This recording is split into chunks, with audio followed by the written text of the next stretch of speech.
Merry Christmas, everybody.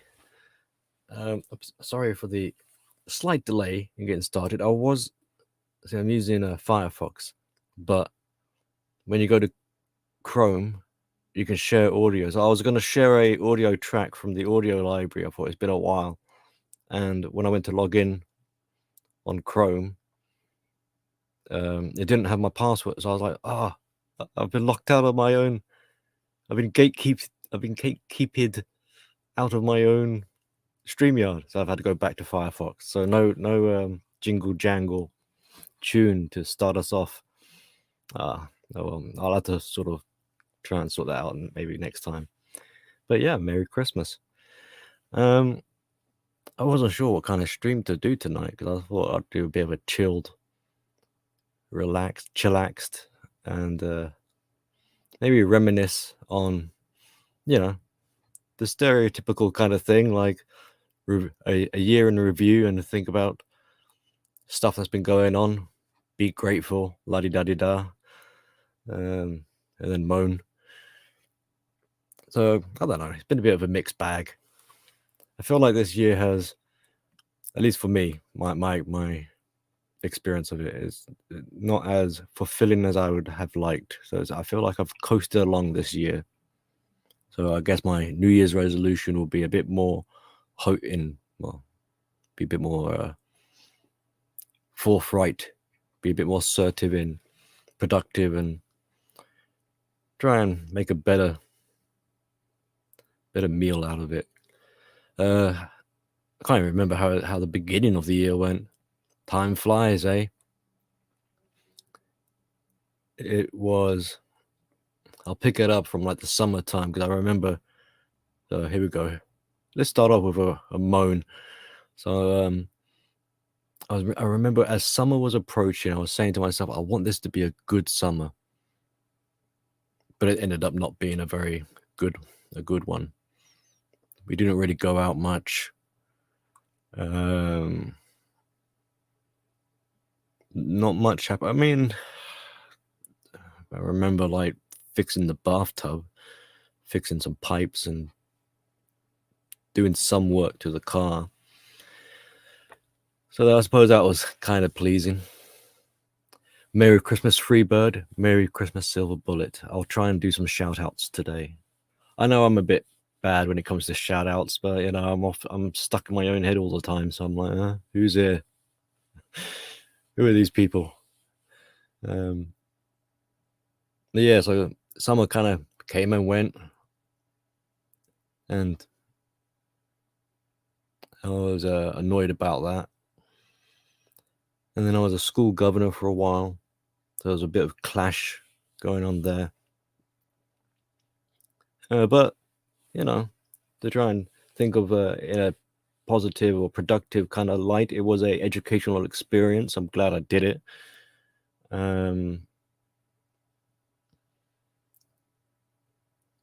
And it built upon some of these interaction and relations with the other parents, and we got to know each other more. So there were a few meetups outside of school. Go to the cinema with one of my kids' friends. Went to a house dinner with another one. So it's nice to see my kid is coming out of in some ways coming out of her shell, wanting to have more socializing. It's just a shame that she would prefer to have the socializing with her friends, but not really in terms of she doesn't really. This is where we weren't going out much during the summer. Maybe it's just because it was just me and her, but she's lost interest in things like the park. She doesn't really care about going for a walk down the high road or wanting to go up to the city and see the river. Like a couple of years back, would pick up some like McDonald's or something, and we found this nice stretch of the river. It was very secluded. It was a special for us, or for me, probably more so, a special kind of like, ooh, we found something like a little secret area of the river in this sort of urban metropolis style location. New build. It was kind of strange, like new fancy, not fancy, but I mean like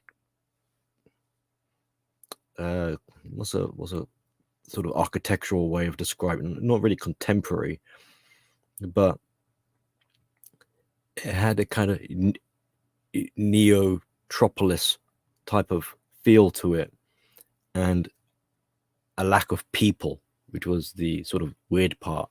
It's like quite tall buildings, but where is everyone?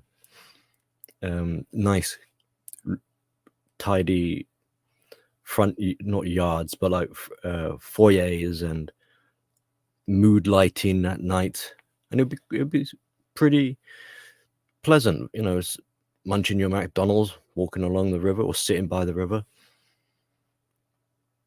But we didn't do that this year, so that was kind of like a bit of a bummer. But yeah, seeing the kid grow, reaching a milestone, in terms of like her birthday, and as the latter half of the year was progressing, it comes like with a balance. So on the one hand, you're seeing things develop and grow, but I'm seeing her struggle as well, keeping up. And in some ways, she's learning gradually at a slow pace, but at the same time, it's kind of it seems painful for her. So her stress levels are going up, and very recently, I'm noticing this. Feels like she's slipping away. It's kind of depressing. So my concerns for her are rapidly increasing. Like, how is she going to cope? How is she going to manage? Is she going to fit in? Her tempers and frustrations are magnifying, and I feel powerless or inadequate to not the right tool, or I have to sort of work on like the approach and change of management and skill set. So that's another thing I'm going to be looking into doing in the next as a year in the new year. Will be updating my knowledge on autism, ADHD, and more emotional literacy, because I think it's becoming more of an issue again. I don't know if it's a case of like maybe I've been neglectful, or if it's just because of milestones. She's not a little girl anymore. She's moving into a different age grouping. There's talks about like what school you'll be going to next, because she's coming towards the end of her current primary school, and that's bringing up apprehensions. So we're toying with the idea that maybe a mainstream school wouldn't be suitable anymore, and she might have to have a special needs school, or who knows, maybe homeschooling, or if the way the country is falling to pieces, maybe we might not even be in this country anymore. Who knows? Change of system. So it's like the future is unknown and kind of daunting, but hey, just take it as it comes, I guess. So it's been a mixed bag. I know I'm sounding all doom and gloom. So wait, let me try and keep on with the shout outs. You're in for a treat because it's Christmas. I'm gonna call your name out. So Merry Christmas, Sam Fisher. Merry Christmas, CJ. Merry Christmas, Midtown Outlaw. Merry Christmas, Scott Tunar. Sotana. Sorry. Merry Christmas, Iridium Kush. I'm also pretty tired today. It's been a kind of energetic Yeah, that's another thing. I feel drained this year. This year has taken it's given me its lashings. But today in particular, I mean, presents, excitement, dinner, rub my belly, and now I'm kind of, go to bed, little one. I'm gonna have a Christmas stream, and I'm tired. Um, so yeah, a bit of a mixed bag. It's all right. Could be worse. So grateful for that, and grateful for still being around here and chatting to people. Merry Christmas, JR. Merry Christmas, K Plan. Wonderful everyone's here. I hope you're all had a good day, a great day. I hope you've had your turkey or whatever. Some of you might still be in the middle of your Christmas munchies. Um, it was kind of I was overwhelmed, but I should. So what happened earlier today, right? In my house, we give presents to our neighbors, and ding dong, the neighbors came to us, and they had 2 bags of presents to give us. I was like, why is there 2 bags? It turns out that they wanted to give my kid her birthday was like months ago, but they had presents from months ago added to her Christmas present. So it was just like, here's a whole bunch of stuff. And I was like, oh my God, talk about spoiling kids. There I was feeling guilty conscience of like buying my kid like a Lego set and a Nerf gun. The Nerf gun was pretty awesome. Shh, don't let her know. Really, that was a present for myself. But I was like, you have it. I'll say it's for you, but I'll just steal it from you every now and again. Uh,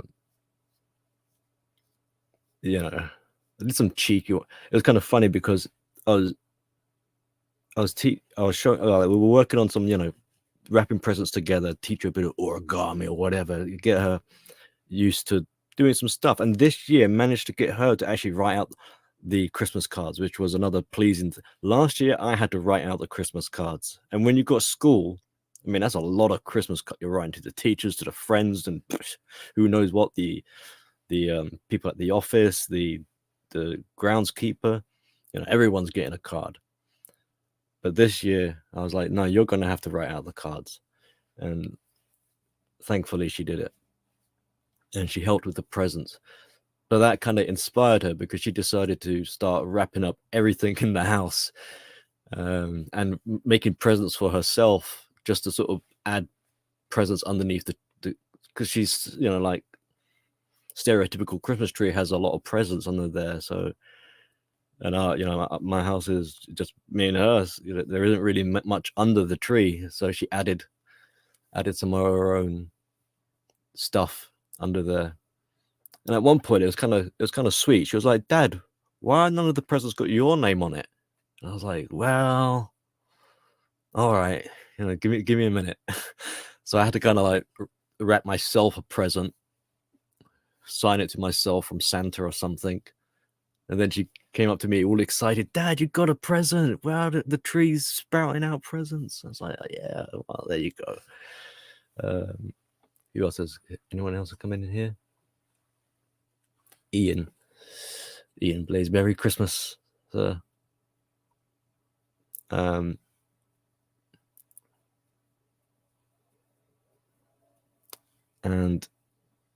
yeah, so the next door neighbors came by with a whole bunch of presents, and what they had done, which they so they gave her like a notebook, pens, paintbrush, some paint, a pencil case, and they individually wrapped each of these items.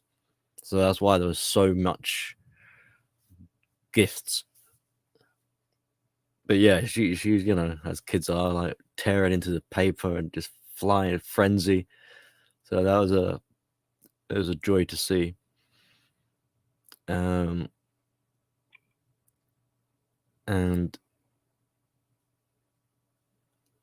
watching some of these Christmas movies.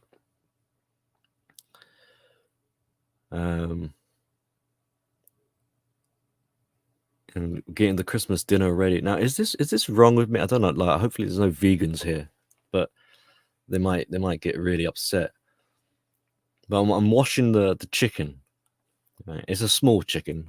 Like, there's no point getting anything big. So this is a tiny little bird. I said, "Honey, come over here." So I call her over to where I am by the sink, and I pick the chicken up by its wings, and I'm like, "Look, I'm teaching the chicken how to walk." You know, like it's just like you when you were a baby. Like, we could put a nappy on this thing.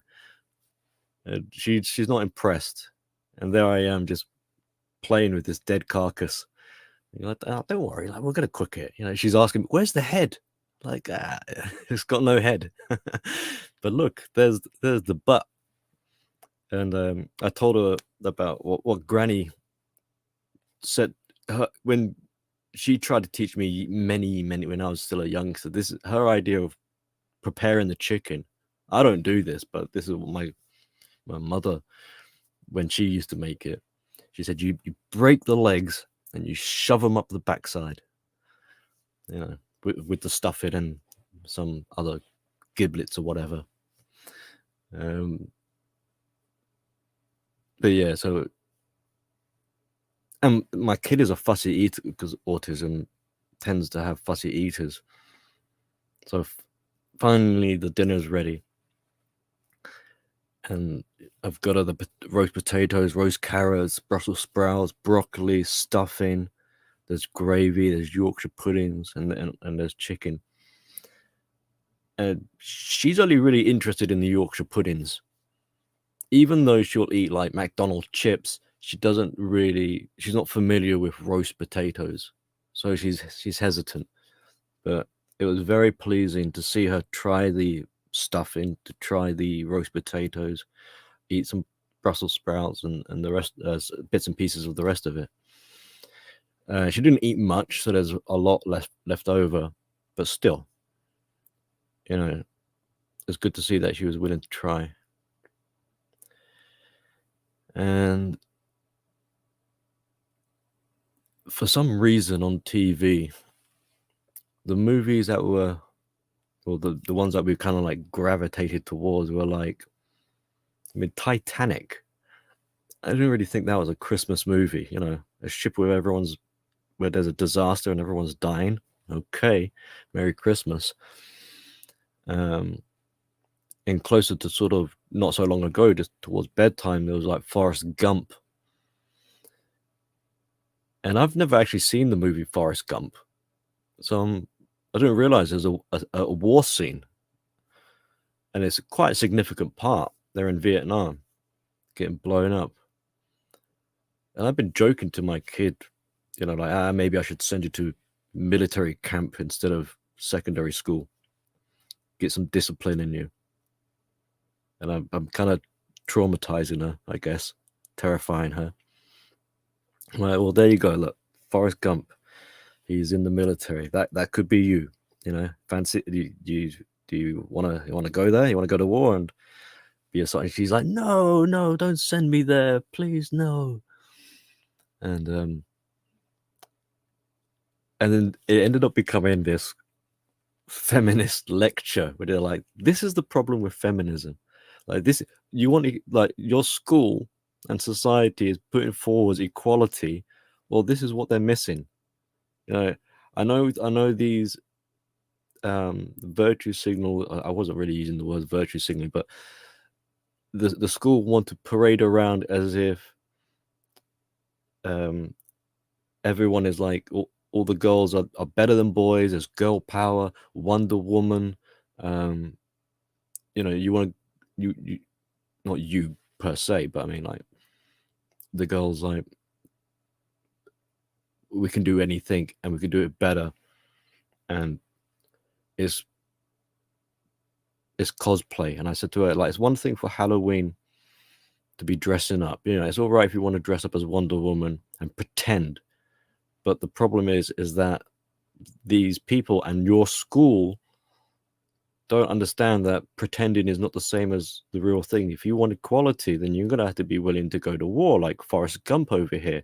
Look at his friends getting his legs blown off. Look at them walking. Look at them sitting in the dark in the rain because and they're having to sort of prop themselves up because they can't sleep laying down and they have to keep one eye open. So I was like, look, and she's like, no, I don't want to. And she fully like boys, like, you know, Forrest Gump is like picking up wounded soldiers and running with these men on his back whilst getting shot at. And my kid, you know, is saying like, no, 'cause boys are stronger than girls, and and I don't want to go. And it's like, yeah, so you understand. So, honey, I'm not like saying that you're one of these fairy-minded cosplay wannabe Wonder Women, and there was this little cutscene in Forrest Gump where he's writing to his, I presume it's his girlfriend or some sort of lady interest of his. So he's in the trenches or underneath a shelter trying to write while things are blowing up around him, and he's writing this sort of love letter.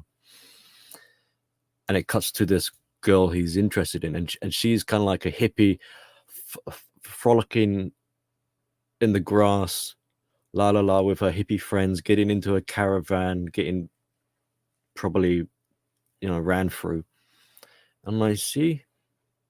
And then I'm saying to my kid, like, you see, and she's gonna, and this is the kind of girl that's gonna talk about how she's oppressed and how much of a victim she is, while her guy is out there getting blown to pieces. You know, but I was like, Merry Christmas, honey. Yeah, at least there wasn't no E.T. Normally it was E.T. There was Home Alone on TV. D-Man, Merry Christmas. Good to see you, sir. And Austin, Merry Christmas. Did I miss anyone? I hope I haven't missed anyone. I'm trying to shout out everyone. So yeah. And you know, and this is it's kind of a harsh thing to say, but it's like, yeah, war isn't for girls. You know, war is for men. It kind of sucks, but hey, if you want equality, then and girls are supposed to do a better job than guys are, then you know the boys have had their turn. It's the girls' turn. So boot up. Otherwise, next time your school is trying to push this on you, you tell them, you remind them that, does this mean we need to be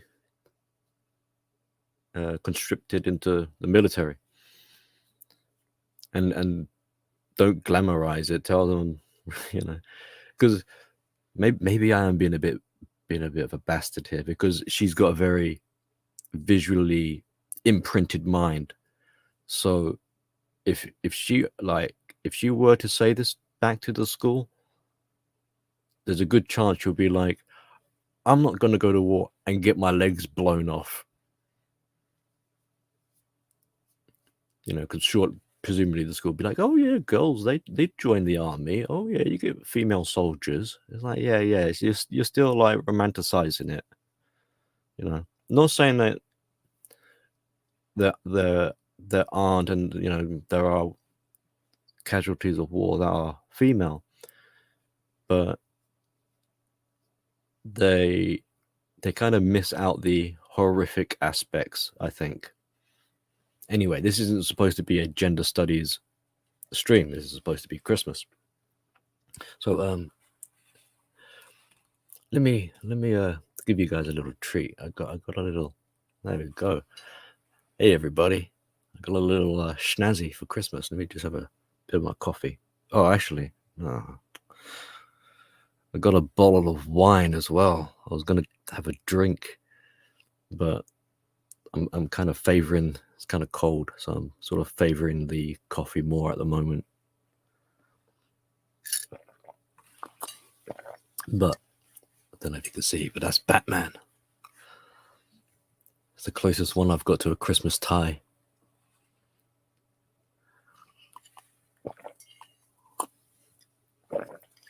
Yeah, so I wasn't too sure what kind of stream to do. I was thinking, shall I read a story? But I kind of like the stories to be actual short videos, just with the story, not sort of mixed into a stream. And then I was thinking maybe opening up the panel. Would any of you be interested in coming on the panel here and chatting, telling us how your day went, how your year has gone, your New Year's resolutions, etc.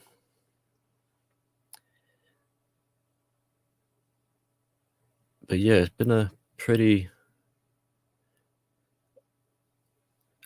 weird year. There's been a lot of, especially very recently, a lot of stresses amongst people and networks of people, like I was saying, with the school governing body, so a societal level of conflict and tension, and online Mirandarings also. So I haven't actually, although I've been looking at the names, I haven't actually been looking at what any of you have been really saying. So let me just quickly see if there's anything I need to. I see a lot of something about stockings. Don't forget pooping. I'm stickings is frowned upon in society. Just a friendly reminder. Well, so yeah, so the bottle of wine is where is it? The Laughing Llama. I have no idea. Merlot.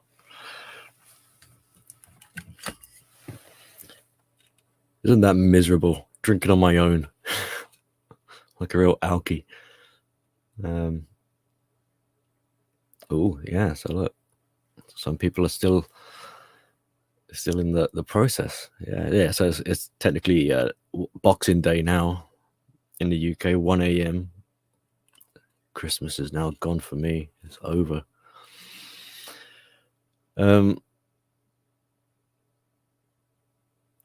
So yeah, we could have, if you want an open panel, if someone wants to come up, just say something and I can drop a link and maybe we can have a little banter. But then it occurred to me that hang on, it's Christmas, and my channel talks a lot about narcissism. And I don't know why I didn't put two and two together. It's like, wait there. Christmas and narcissism is it is a topic that is, there are dedicated videos and chapters or what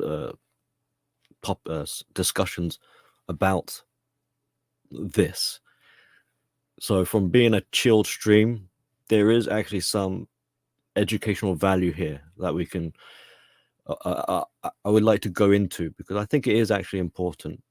Because for some people, especially if you've been through toxicity and narcissists and all this sort of stuff, a lot of people don't actually look forward to Christmas. It's kind of it can be quite a depressing sort of time of year, a lonely time of year, and for a lot of the guys living in solitude, this might pertain to how you're feeling. And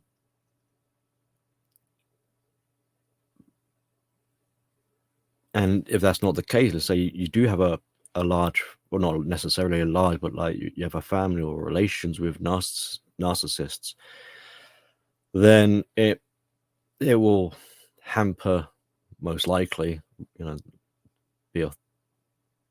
they ruin holidays. And it's not just necessarily Christmas. It could be a birthday, it could be an anniversary, it could be any sort of event. But Christmas is a particular narcissistic event, because it's more commercialized, it's you know, is a big, well-known tradition, and there's a big song and dance, a big hoo-ha about it. What does Narcissus have to do with Christmas? Right, here we go. Okay. Yeah, right. Well, firstly, it's a good time to be looking out for narcissists this time of year. And it's played up. It's made, you know, you've got like the spirit of Christmas. Well, for narcissists, it's nothing to do with the spirit. It's the performance of Christmas. It's a pantomime. And it's an opportunity to, well, positives and negatives. So in a generalized way, the positives will be things like the attention seeking, the virtue signaling, um, the the ruining of people's enjoyment. That would be a positive to them.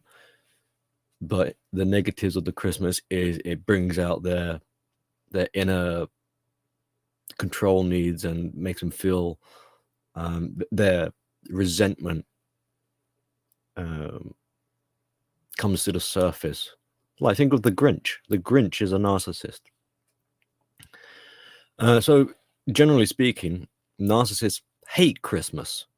Why would they hate Christmas? Because everyone else is happy. Everyone else is talking about gratitude. I mean, Jesus, does a narcissist want? Sorry, I don't mean to use Jesus at a time like that. But if everyone's being grateful and being kind and sharing and this, you know, forgiveness and all this, like, this ain't what narcissists want. If only if it works, you know, they don't want to give, but they'll be happy to take from you. And they don't want to have to be the one to forgive, but they'll be using your guilt and shame and hoping that you'll forgive them. So they turn things around. And while everyone is cheering and celebrating, and, you know, some of it's genuine, but a lot of it is false. And it's being promoted culturally. You'll notice they kind of jump on the bandwagon. So they become an exaggeration. They'll really, I mean, we talked about, hey, anything you've been grateful this year? And, you know, it's a common sort of thing people ask. But a narcissistic person, don't be surprised. They will make a big song and dance about, oh, you have to be grateful, and oh, you have to show kindness and compassion and empathy, and they'll underline each of these words, and it's like vomit inducing. It's kind of like, God, you're over the top. Oh, I gave to the charity. I fed the homeless some turkey, and I brought people into my home, and I gave children to the I gave presents to the orphans and the children's, and I visited the hospital and people on life support. And it's like, wow, aren't you a saint?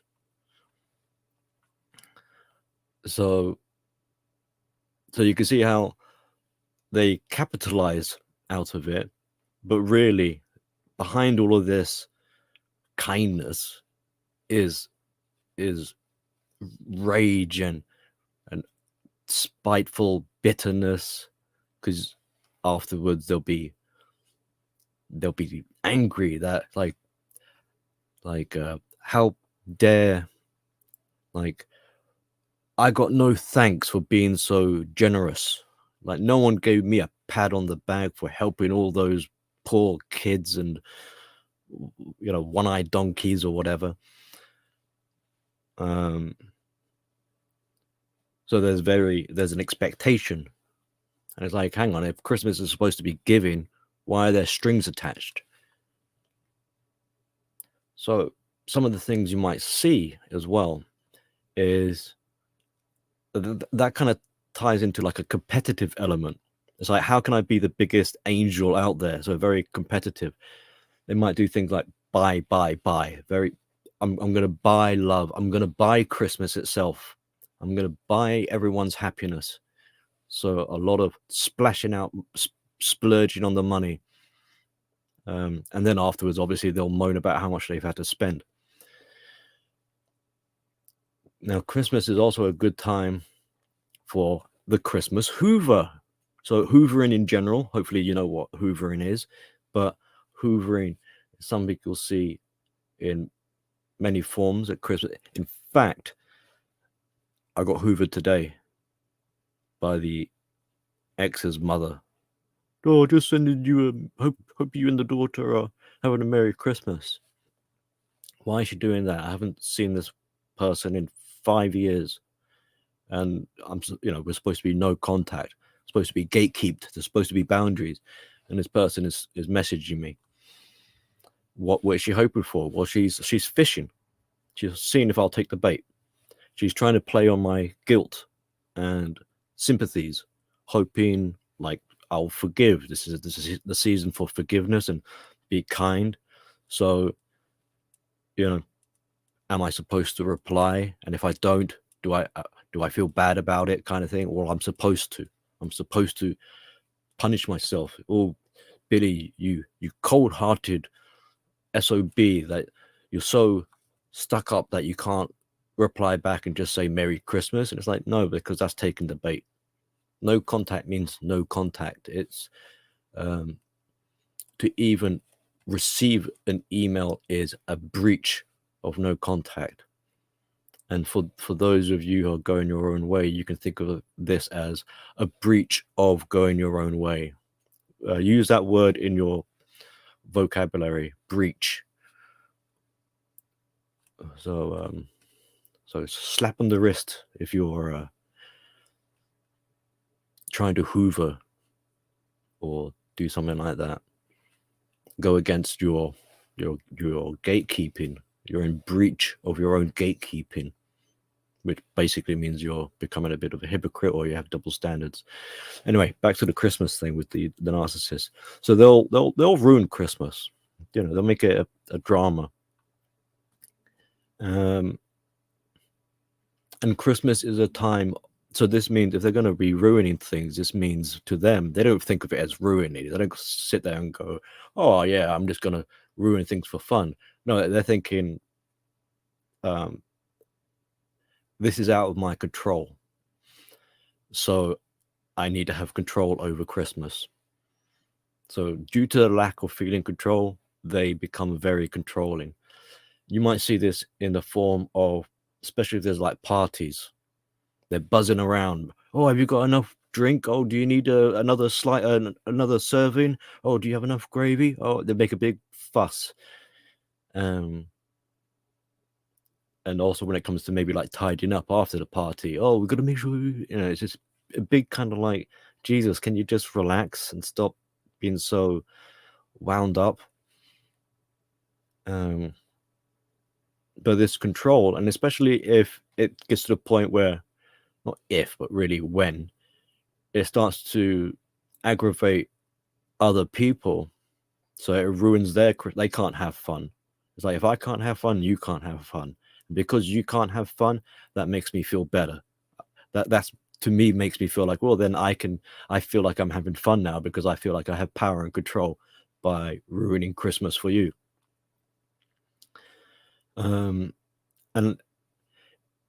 if they're running the party as well, they'll make going back to the sort of making it all lavendish with making it expensive and pretty and all wonderful, an experience to remember. They'll moan afterwards about how much of an effort they had to put in, how much tidying up and clean up they have to do.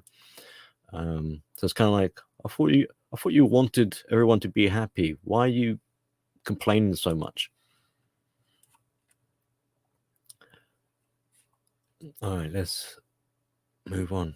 So remembering what narcissists, their criteria, their needs are, you can kind of work out how they would express these. So if you look at the validation, so when they give presents and gifts, they're wanting you to be really happy with it, and to be very receptive. They're watching your reaction. Like, you better be happy with, you better be grateful for the gift I've given you, kind of thing. You piece of, you you got better than you deserve, sort of stuff. And the gifts they get, they're usually not too impressed by. It's like, oh yeah, oh wow, thank you very much. Oh, another pair of socks, or a scarf. Oh, you shouldn't have.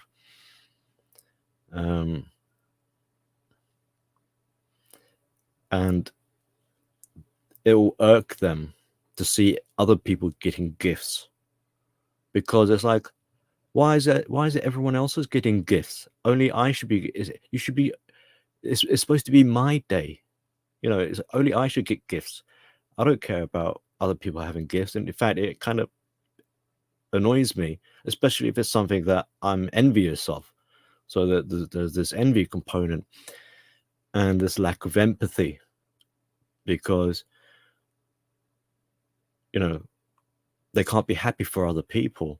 Instead, they've got resentment for other people receiving gifts, when this is supposed to be this, the season of kindness and giving and stuff like that.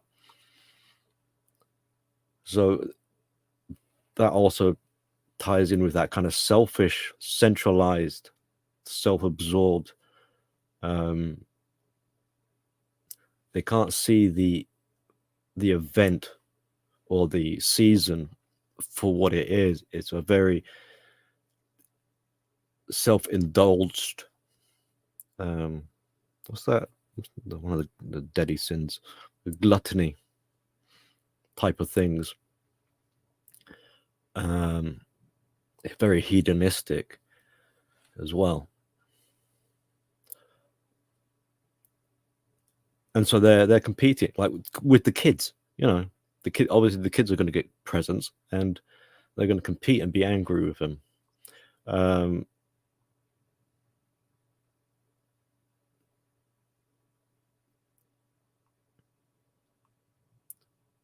So with this as well,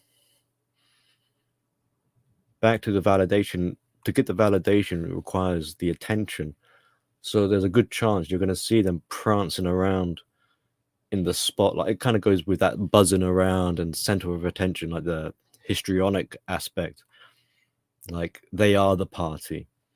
You've all gathered thanks to this narcissist. So they prance around in the spotlight, and it might be in a kind of straightforward, obvious sort of manner. They're dancing on the table, or it could be in more subtle ways, like maybe if there's a party sort of scenario, they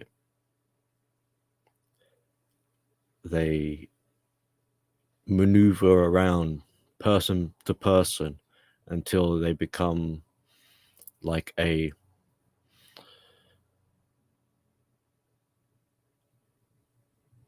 lasting memory, in like a shared memory amongst all the people. It's like, if all the members met up again later on afterwards, what they would recall is this narcissist who went around checking on them. Is everything all right? Are you okay? Oh, thank you for coming here. Oh, it's wonderful to have you. Also, oh, you look wonderful. That's a lovely dress you're wearing. Oh, I really enjoyed that speech you gave, or something. They want to leave being in the spotlight, pranced around, is like leaving an impressionable memory. That's kind of like moonlight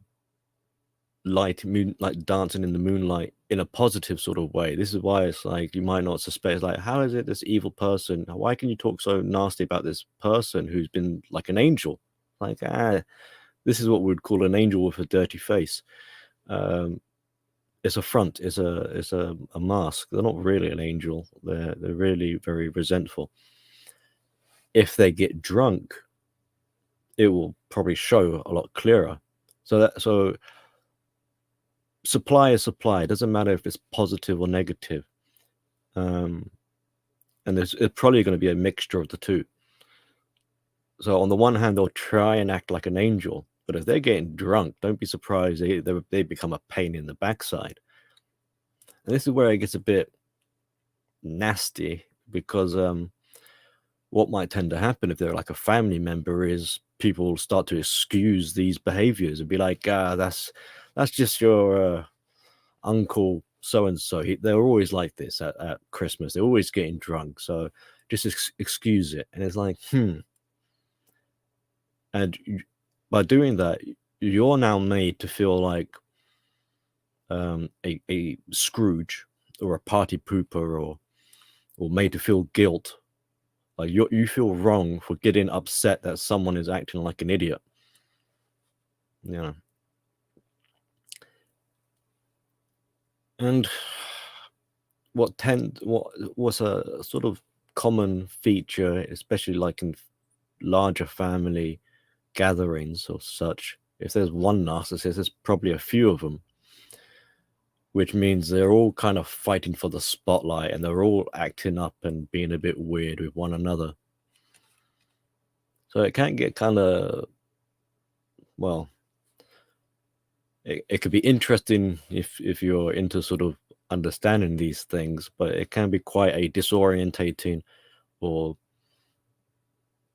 not a very comfortable environment to find yourself in.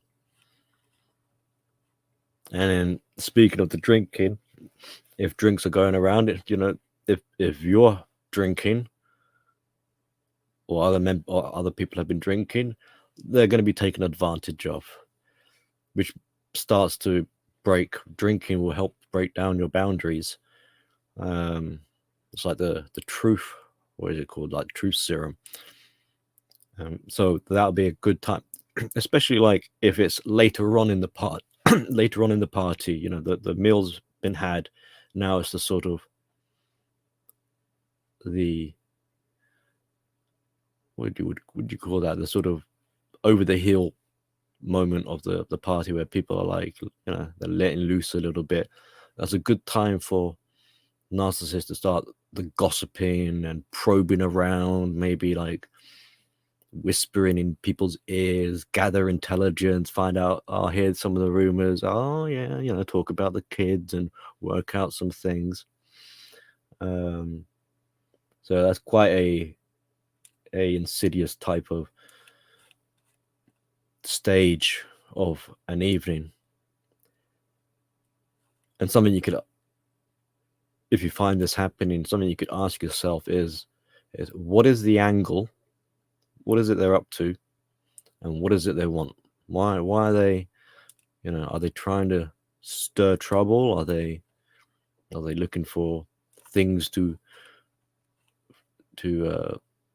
salivate over? Okay, let me just quickly check. I see someone mentioning dark triad. Yes, that's becoming more. That comes into conversation now and again.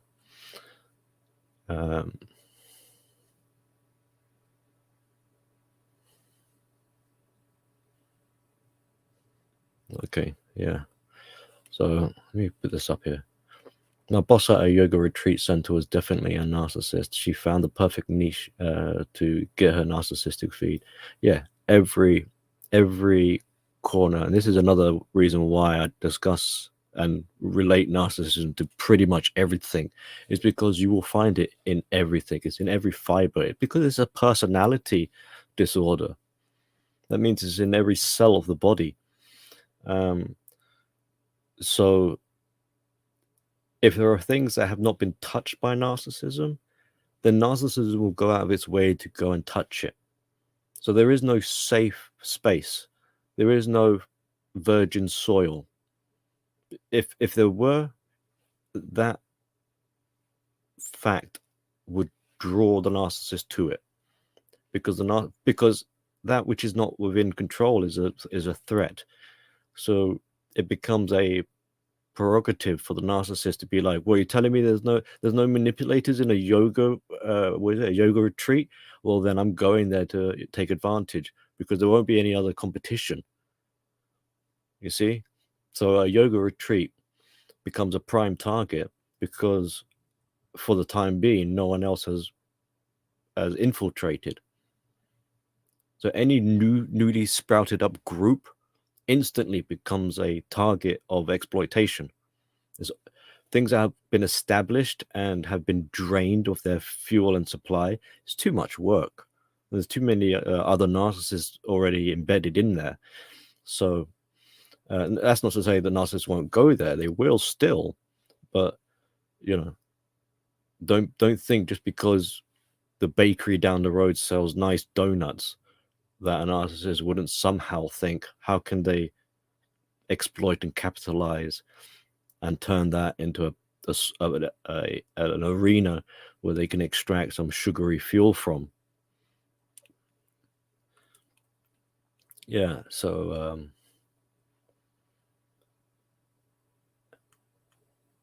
and that's a kind of important point to note, where it is everywhere, and don't be surprised if you see it.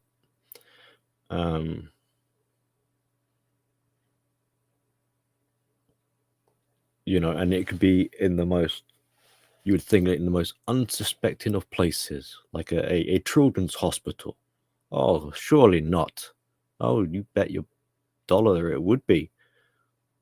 Plenty of fuel there. You know, oh, help the homeless? Of course.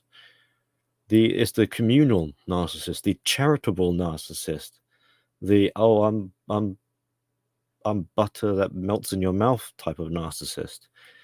There's not a bad bone about me. Why? What? Because the narcissist is perfect, and it's nice that you use the word perfect there, because to narcissists everything needs to be perfect, or the narcissist is perfect. You are imperfect.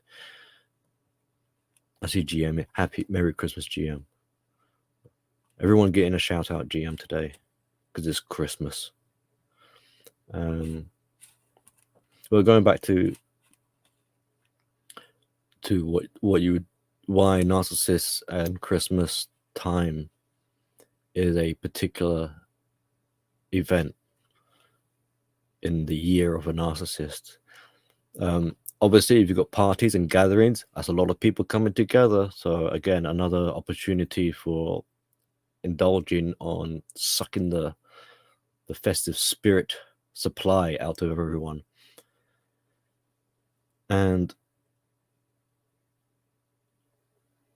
the attention is a vessel for this extraction to take place. So you can expect to see attention being weaved into each of these things that we're describing here.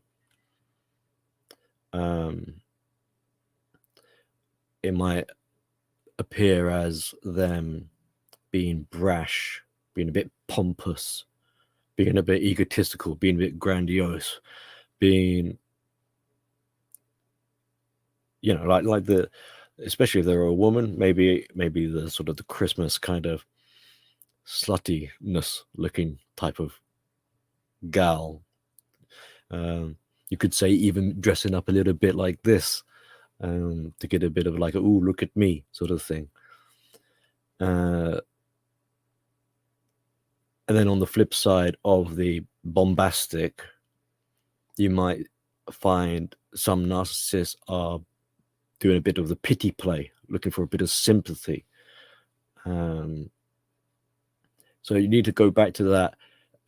These demeanors, everyone's going to have some kind of demeanor. So it's like, how do you discern if what you're seeing then, like if someone's having a good time, like a party animal, how do you know that they're not just enjoying themselves, or this is just them trying to be in the spotlight and garner attention? Well, you need to work out what is their angle and what do they want. Are they rubbing it in your faces and looking for some sort of adoration out of it? Or are they doing it maybe just for their own, because they feel like it, it's no big deal, and it's just like it's like a nothing burger. It's like, so what? No need for a song and dance. Because for the narcissist, especially if they're more higher in caliber, they're more calculating, they're more cerebral. So nothing is an accident. Everything is with intention. They don't accidentally abuse you. They don't accidentally exploit you. They don't accidentally ruin Christmas. No, there is mechanisms behind it, even if maybe they're not consciously aware of why they're doing it. Like I said, like they don't sit there and plot, rubbing their hands together. Yes, Christmas is coming. I know what I'm going to do. Yes, I'm going to do all of this stuff. No, it's like, oh, Christmas is coming. I feel insecure because there's going to be a lot of things happening around me that I'm not in control of. That's increasing my stress levels, my attention. So to counter or combat this, I need to manipulate. Like, they won't think of it as manipulation, but they'll be like, I need to make sure I have control of the situation, that everything is okay, and being looked. They'll probably like spin it in their heads as like, oh, I'm just making sure everything is being looked after, and making sure everyone has a good time. It's like, really, is it really your responsibility that everyone has a good time? Why? Is it that you want them to have a good time, or is it because you want to make sure you haven't lost control?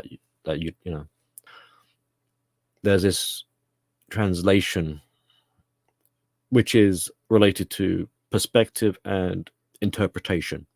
So how they interpret things.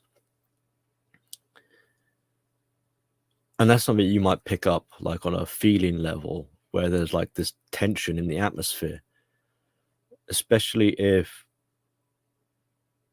this is a recurring thing, every like a family event every year. You're like, oh God, that same uncle's coming again. You already got apprehension. You already know what to expect. So this puts you on eggshells. You're walking on eggshells.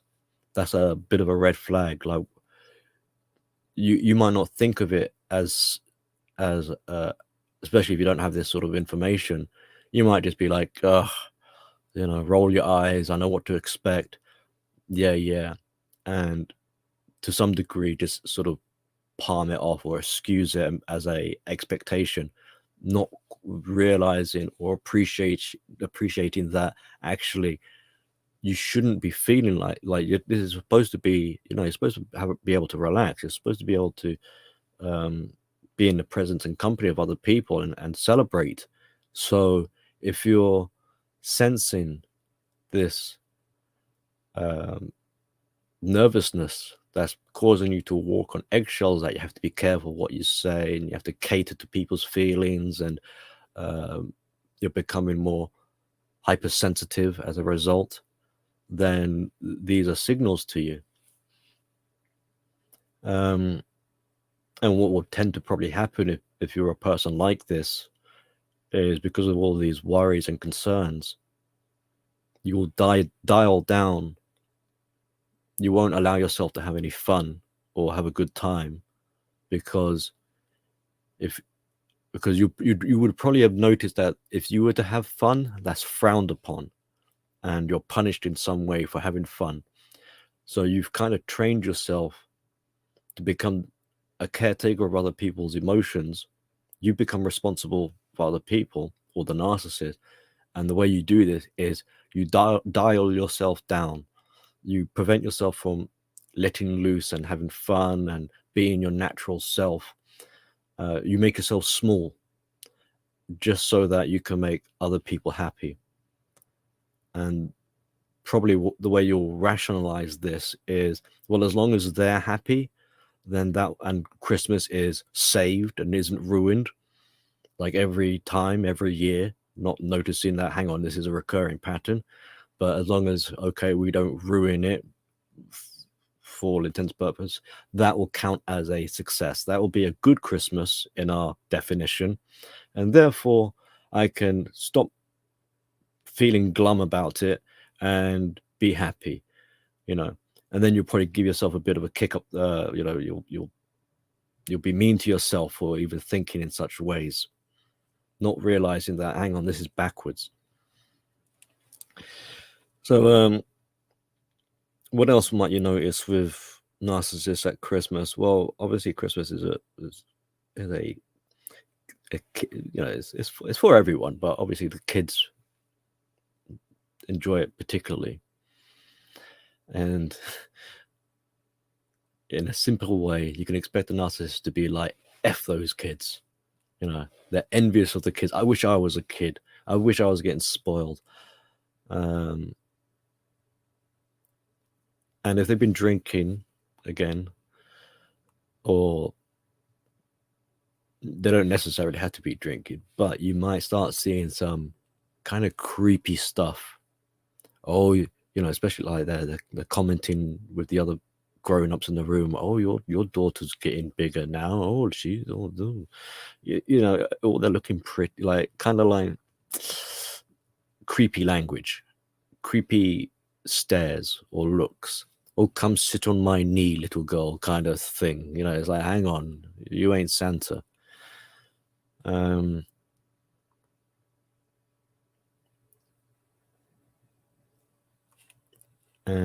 But kids having the fun and being their innocent self, carefree, will be an offense to the narcissist. Because obviously, if this is about control, try controlling the kids during Christmas. It ain't gonna happen. So that will drive a narcissist nuts. It's like, oh my god, they're monsters. What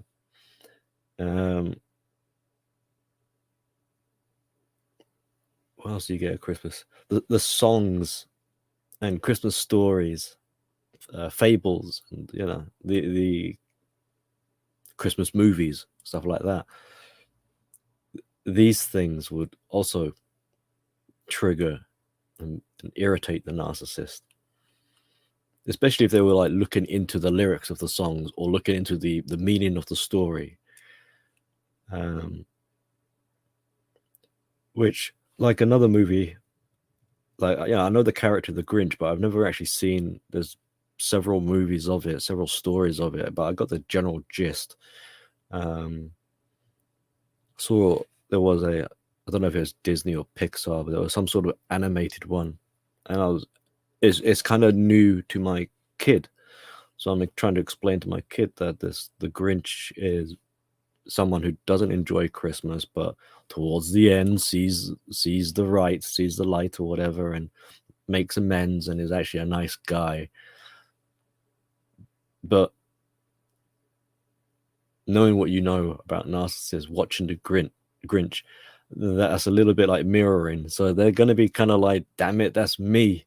I'm the Grinch. But they hate it even more than just the reflection of it. Because at least the Grinch, at least in that story version I saw, there was a kind of like a redemption to it. So if a narcissist was to watch that, they'd be like, damn it, you're telling me I actually have to feel love and feel the spirit of Christmas? F that. No. So they'd be annoyed that they've been exposed by this character, the Grinch, and the story, and they're exposed by that people know of characters like this. So it kind of gives the game away. But extra annoyed that that lessons can be learned from it, and that mistakes can be corrected and redemption can take place, because this is something the narcissist isn't interested in. They want to be like, why can't I be the original Grinch without the character development and just remain a Scrooge humbug, F everything? It's like, you can if you want. This is the thing. It's like, you want to be like that, you can, but don't expect people to want to be near you. So they don't want it both ways. They want to be a miserable bastard, but at the same time, they want everyone to center around them, put the Christmas tree up for them, and make Christmas their day.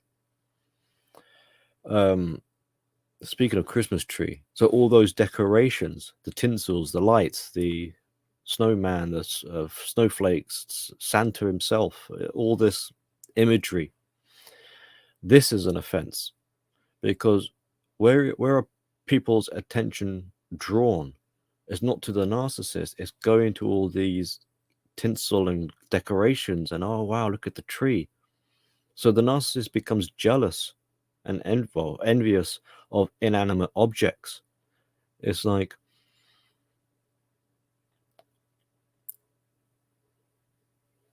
it's a horror show for the night, because everywhere they look, everyone is trying to have a good time and celebrating. And really, if the narcissist wasn't making a song and dance, they would just disappear into the shadows.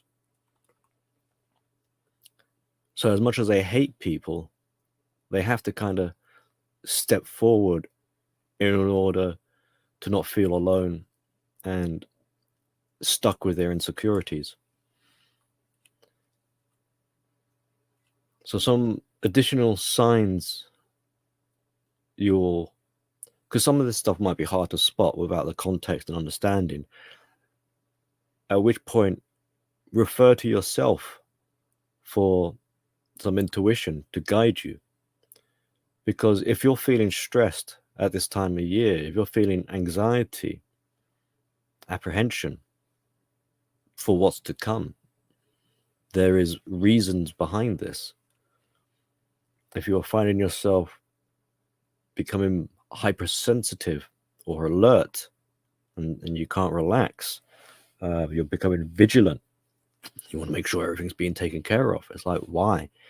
Well, why? Because you're trying to mitigate against problems and negativity. You want to make sure everything goes smooth, because you don't want the headache of having to deal with people being upset. They're your responsibility when you feel they're your responsibility when you shouldn't be. Maybe you're finding yourself needing to have some courage, drink some alcohol to give yourself the confidence to deal with what's to come, to calm your nerves. You may notice like the boundaries being crossed, which they probably will be crossed. So you're being sucked into the corner for heart to hearts, like, oh, a little sort of shoulder to not cry on, but shoulder to lean on, or like embracing that's a little bit uncomfortable kind of sort of thing. Like imagine creepy grandmom trying to give you a slobbering dog kiss, like, especially if you're a little, like you're a 5-year-old kid and there's granny, that the great grandma they've never met before, like, come here, dearie, come give your grandmother a kiss right here on the lips. And you're like, Jesus, you're a haggard old crow, like, no way. Mom, dad. You might see some love bombing take place, especially if it's like a work party, people trying to hook up.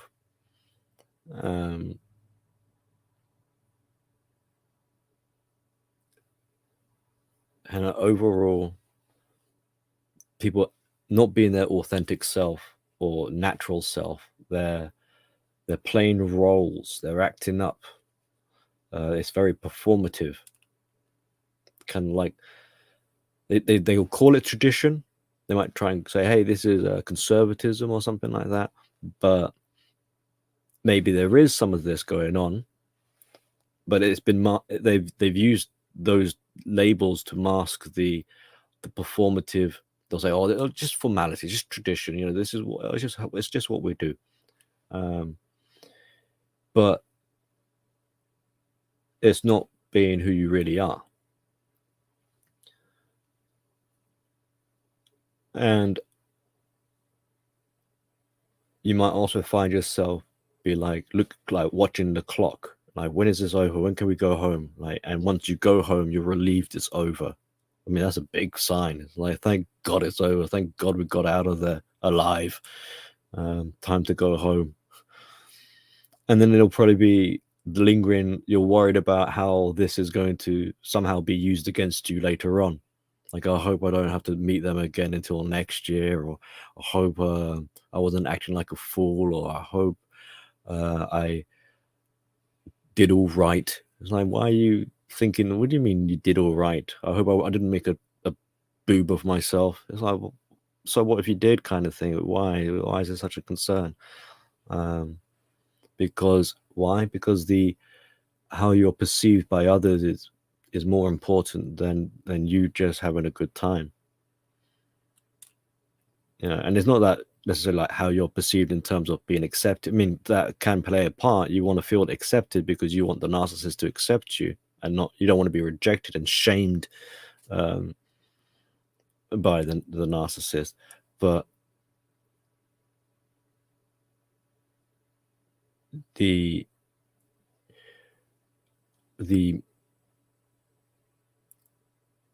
impression that you want to impart, because it's like you're looking to them for validation. You're looking to them to grant you permission to continue your next year without repercussions. Like, I hope I made them happy, because if I didn't, oh my god, they're gonna really hate me or something. And I don't want them to hate me. I want to be accepted. I'm trying to make them happy. You're trying to people please. You're trying to conflict avoid. So this just turns Christmas into this whole logistical nightmare. Now you can see why Christmas is like ruined and such a traumatic experience for many people, especially if there is narcissism involved. It's a traumatizing experience. And it's and if it's like perpetually, like year after year after year, it's like it's generational as well, especially if it's a family gathering event.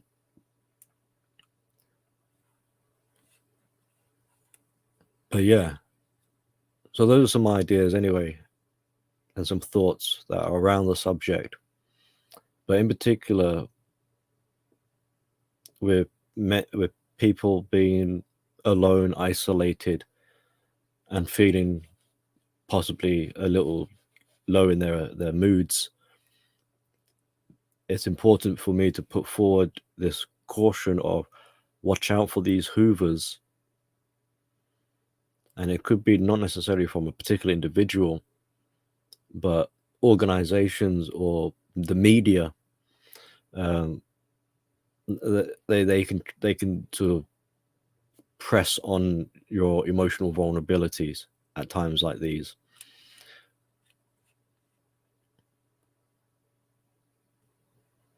Like my kids' school leading up to the end of the winter term, they're gearing up for the Christmas event, and they're like, "Hey, everyone, let's have a community, festive, warm." They make it all sound virtue, sound woke. For Christmas, oh, let's all hold hands. Well, they weren't literally saying let's hold hands, but they may as well be like, oh, let's all hold hands and sing Kumbaya. And we're all in this together, kind of thing, for Christmas. Let's get a donation going to give to the homeless. Please bring in food. And then, oh, while you're here, why doesn't everyone buy some raffle tickets and spend your money on the winter fair, and we can rip you off because the school needs money, everybody. We'll get the kids to sell the raffle tickets. So I've got these kids coming up to me saying, "Hey, mister, would you like to buy some raffle tickets?" And I said, "I don't do gambling." Huh? My kid's asking for, "Hey, Dad, can we buy some raffle tickets?" No, honey, that's gambling. What's the price? Bottle of shampoo. Like, right. They're racketeering. And this is Christmas, is it? All right. Don't I sound like a fun one to have around at the party? You see why I don't get invited. There I am, moaning, see? Moaning. After everything I do for you people, you don't invite me to your parties? You ungrateful son of a That's all good. All good. So sorry, I was missing out on the Seraphim. Merry Christmas. You sound obsessed by that subject matter, Billy. Oh, you missed what I said earlier, probably. There is nothing worse for a narcissist than not to have enemies. Are you referring? Are you you're obsessed by that subject matter as in the narcissist subject matter? Well, this is like a narcissist analysis channel. You know, we talk a lot about narcissism. Hey, look, I get tired myself. I hate having to say the word. I call it the N bomb. You know, it's like, oh, I roll my eyes. But it's if there wasn't so much to talk about with it, if it wasn't such a problem, then I wouldn't be around. I can move on. You know? You might say like, oh, you can't move on because now you're trauma bonded. It's like, there's a lot of interesting, excuse me, got hiccups.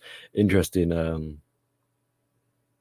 because through the narcissism, there's a lot of understanding yourself in the process. So if you want to talk about self-development, especially if you've got some sort of like proximity to narcissism, well, before you can look at yourself, you look over to the narcissist for a better understanding, because it was to the narcissist. If you were entangled and caught up with a narcissist, it was through the narcissist that you saw yourself.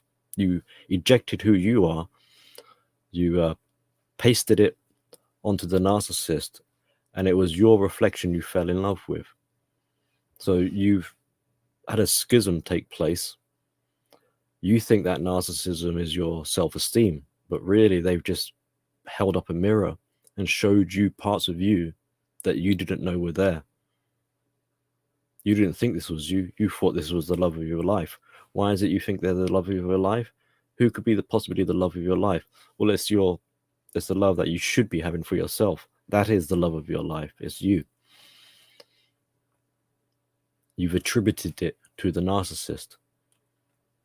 So what you're looking at, the way I describe it, is an out-of-body experience. You're looking at them seeing yourself.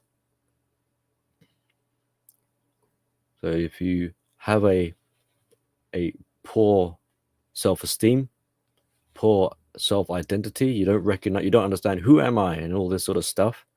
Well, at that stage in self-discovery and awareness, you don't have awareness at that point. The only way you can get an idea to begin with is to look where it is you've placed it. That not being with you, but being off there to the narcissist. They're the keeper of your self-esteem. You gave them the keys, you know.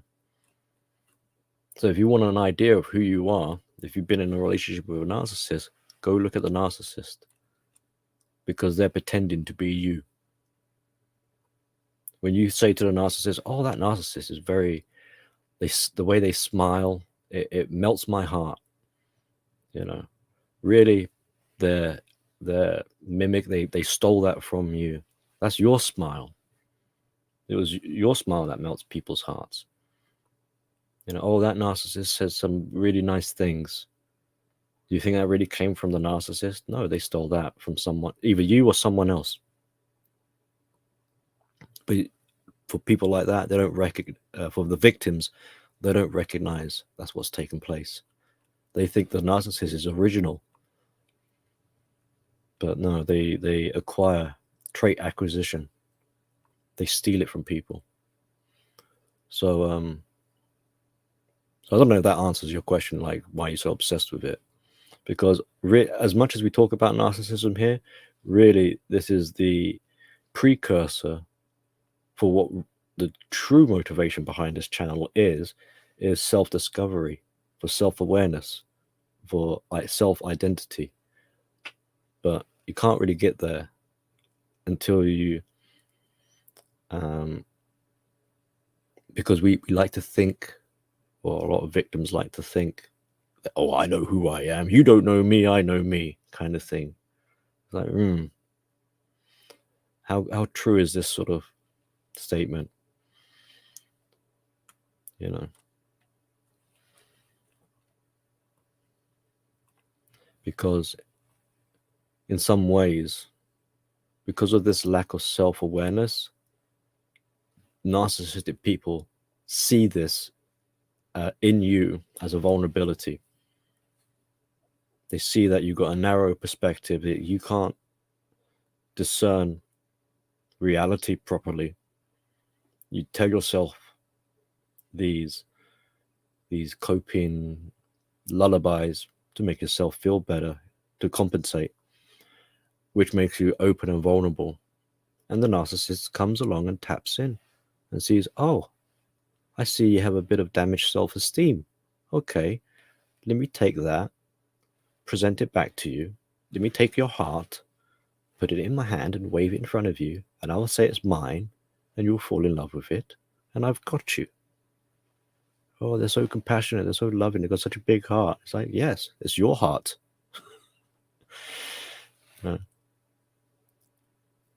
Don't you feel the pain? Like, don't you feel the abyss? Don't you feel the loss of self, the despair?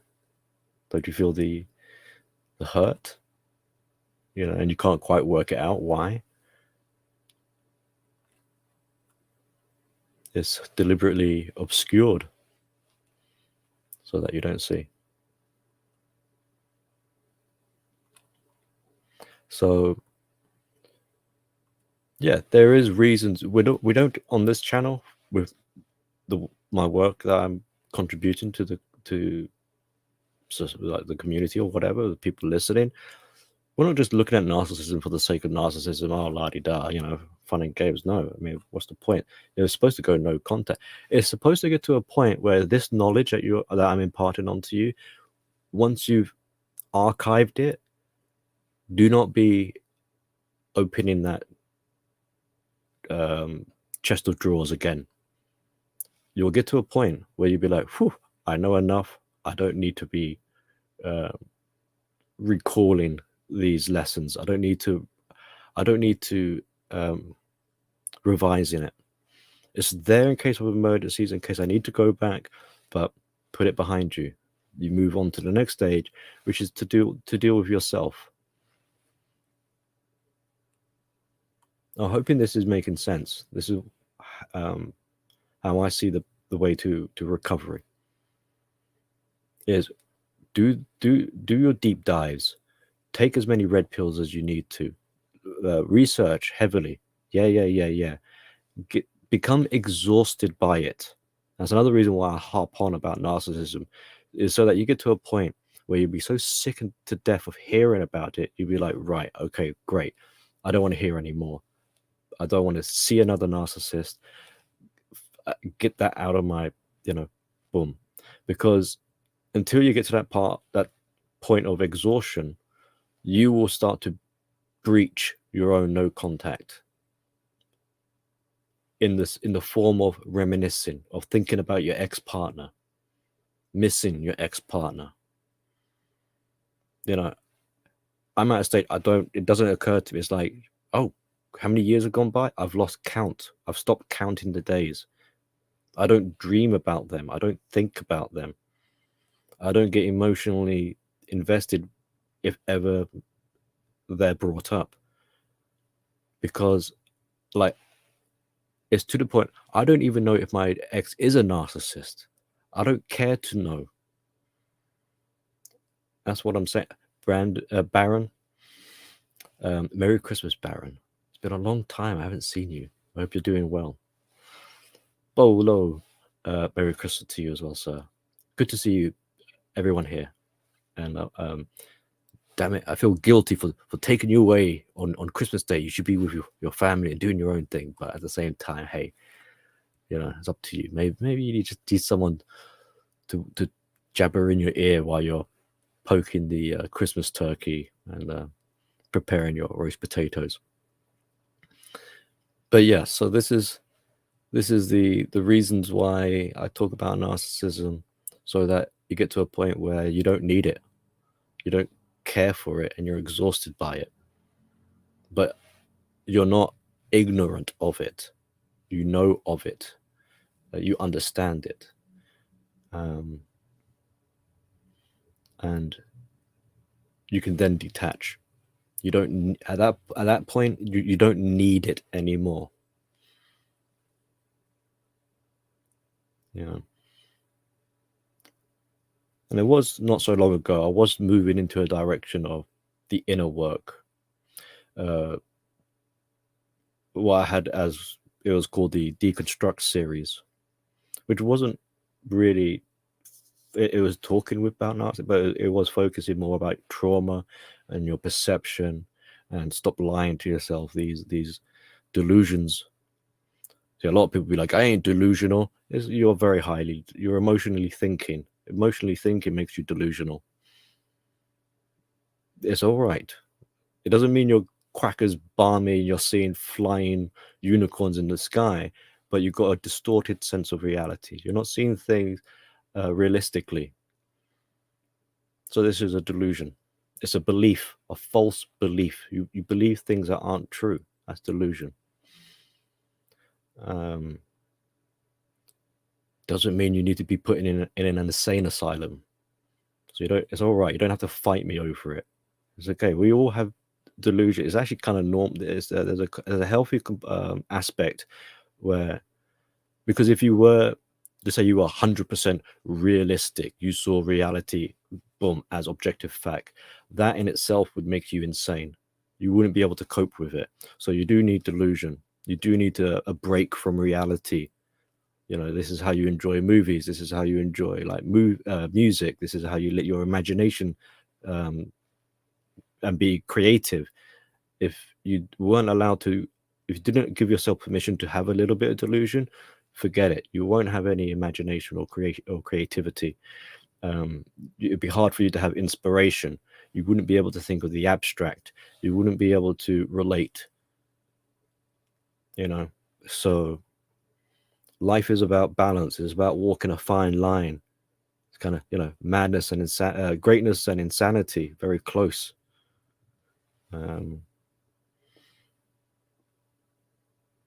So it kind of shows, in a way, as much as you might want to distance the narcissist, they're close at the same time. It's stuff like that. That's the interesting quirks I like about life. This kind of duality. As much as you might loathe and hate someone, there's this weird respect and admiration at the same time. Maybe not with everyone, obviously. But I just find it interesting. Mr. Sammy, Merry Christmas. Good to have you here. Hope you're having a good time. Yes, it has been a long time. I hope you're well. Yeah. So in terms of, on this channel, we've got a long way to go. Like I was saying, the Deconstruct series, I put a stop to that. There is still plenty to continue with, but from what I've seen in recent months and in general, and with how the prognosis of society is shaping out, like you're looking into the crystal ball, the decline in mental health, the rise of narcissism, the promotion. More and more people want to be narcissists now. That's the scary part, because of the allure, the attraction, how it seemed with the false promises to solve all your problems. It's the easy escape. It's the cheat code to life, by escaping life altogether. So narcissism at this stage in societal development, I don't know if you want to say it, is taking the lead, and mental health is declining, which is why I decided to stop the Deconstruct series. There's no point me trying to teach people how to heal and recover, to do introspection, if there is this distraction, this obstacle, this narcissism that is hindering and preventing that from taking place. That's why, in terms of understanding the self, I'm saying before you start to understand the self, understand the narcissist. That's the real kicker in all of this. Is as much as this is going to hurt people, especially if you really understand narcissism, it's through the narcissist is the one who's going to teach you how to heal, because you have to reverse engineer what the narcissist did. They saw your vulnerabilities. They knew or know what your weaknesses are. Therefore, the narcissist is directing you to what it is you need to be focusing your attention on. That makes the narcissist, your crazy bitch ex, a teacher. They taught you where you screwed up. So that's why we need to go back. We're not ready to be going on to the self-improvement, because there's still a lot to learn. There's still a lot to learn about the narcissist. Anyway, I'm getting colder, so I'm gonna probably jump off in a minute. Anyone want to come up and have a chat or anything?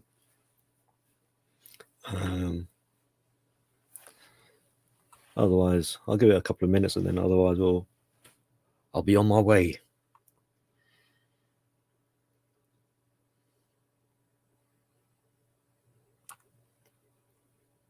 So let's see.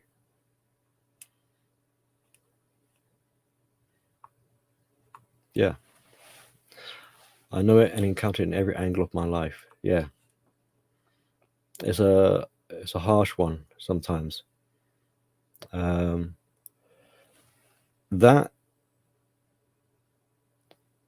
is still a sign of your own wounding, because, all right, technically, statistically, not everyone is a narcissist. You wouldn't see it everywhere. Every like all, as an absolute sort of term. So it's a little bit of a misnomer. So you won't see it in every angle, not like literally everything, Billy. It's like, this is because of emotionally heightened and survivalistic, sort of like be on the lookout. So everything looks a potential danger. And in some ways that's kind of true. Everything can kill you, like my tie could kill me. But does that mean my tie is narcissistic? No, maybe not. It depends. Is it in competition? Is it looking for validation? Look, like, does Batman need validation? You will fear me. Is he resentful? But when we get better self-control, we get better sense of security. We can relax better. We can ease up. We're not so perturbed, even if we do see it in every aspect of life or in a lot of places. It's kind of, I kind of made a funny joke. I forgot what it was, but it was something that was inanimate, and I was like, that object is not even a person, but it's a goddamn narcissist. I just forgot what it was.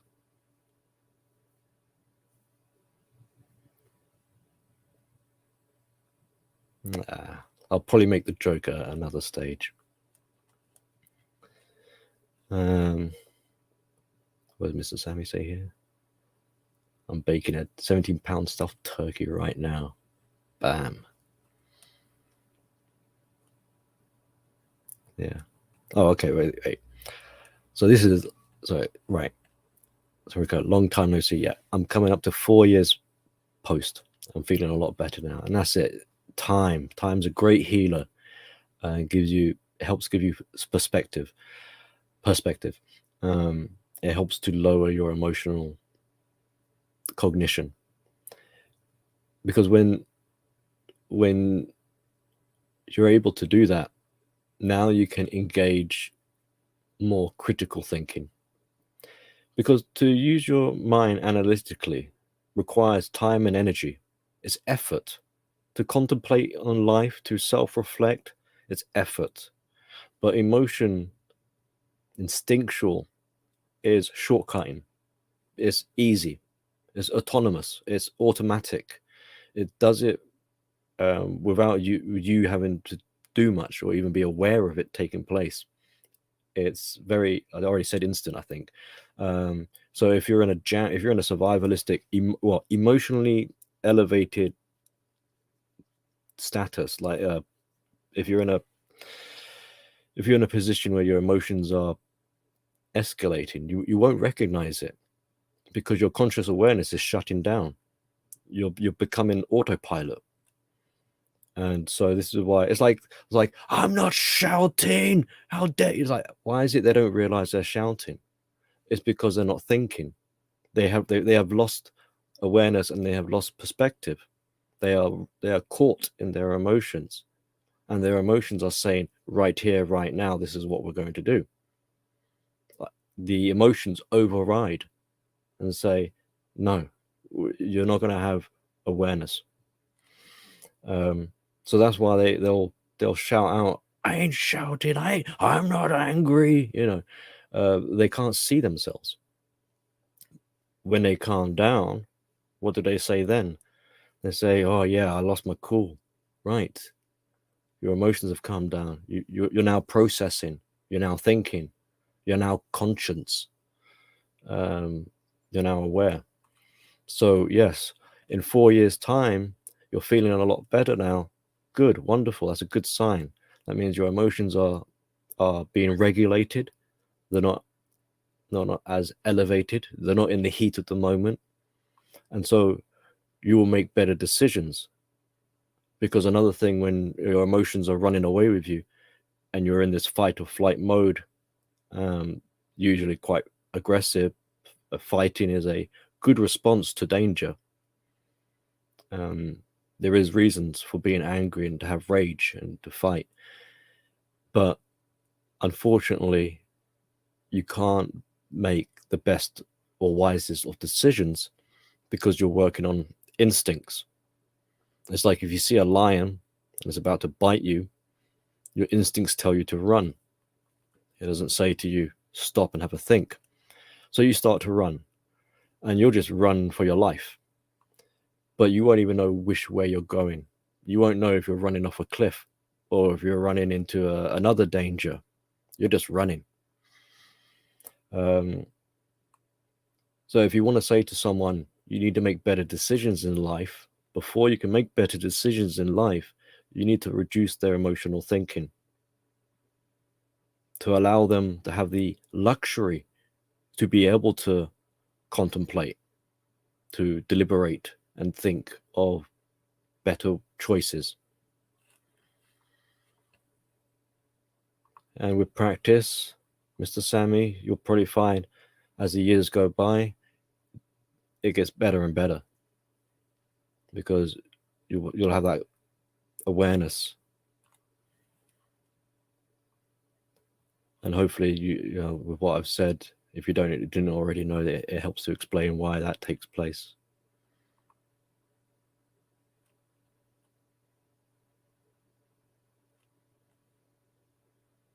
Okay, Bolo, what's this? There is merit in being on the lookout. You see things. Yeah. Being on the lookout depends. You know, everything can be contorted. So yeah, that's like being observant, taking stock, having greater awareness, greater perspective, not being narrow vision, tunnel vision. But if you've got a bit of paranoia going on, you know, you can start to hallucinate. If you're expecting to see danger, if you're in a survivalistic, in a fearful survivalistic, you're in this kind of like you can't say boo to a goose type of thing. You hear a bang, you hear a strange noise, and you can't see it exactly what it is. You just hear a strange noise. Your imagination runs wild, Now you're seeing ghosts. Now you're seeing monsters. And with emotional thinking, you will believe it's true. Because as far as your brain is, the wiring in your brain is concerned, it is true. It's kind of interesting when that was an area I wanted to get into more, which is like the brain wiring. Did you, like, I don't know, fun fact, your eyes take longer to process what it sees than what your ears hear. This is why, for example, if you hear a bang, you're more hardwired to have a startle response. You'll jump when there's a bang. But if something scary happens in front of you, you have to process that and be like, what did I just see? And another reason why this is the case is because the wiring from your eyeballs have to travel to the back of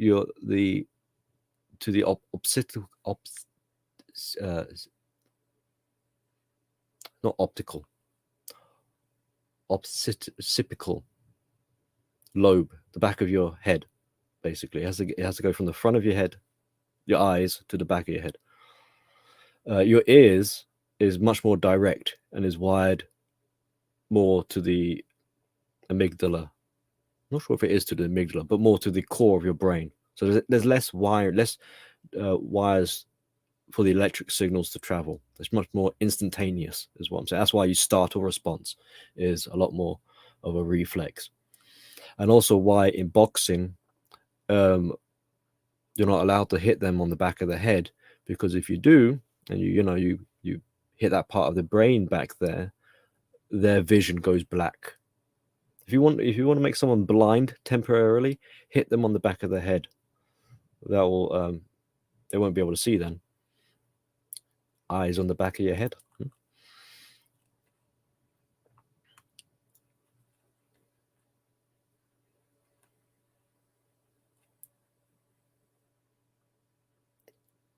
It's called the reticulum activating system. Reticulum activating system. Thank you, CJ. Yeah. Beyond the listen out. Yeah.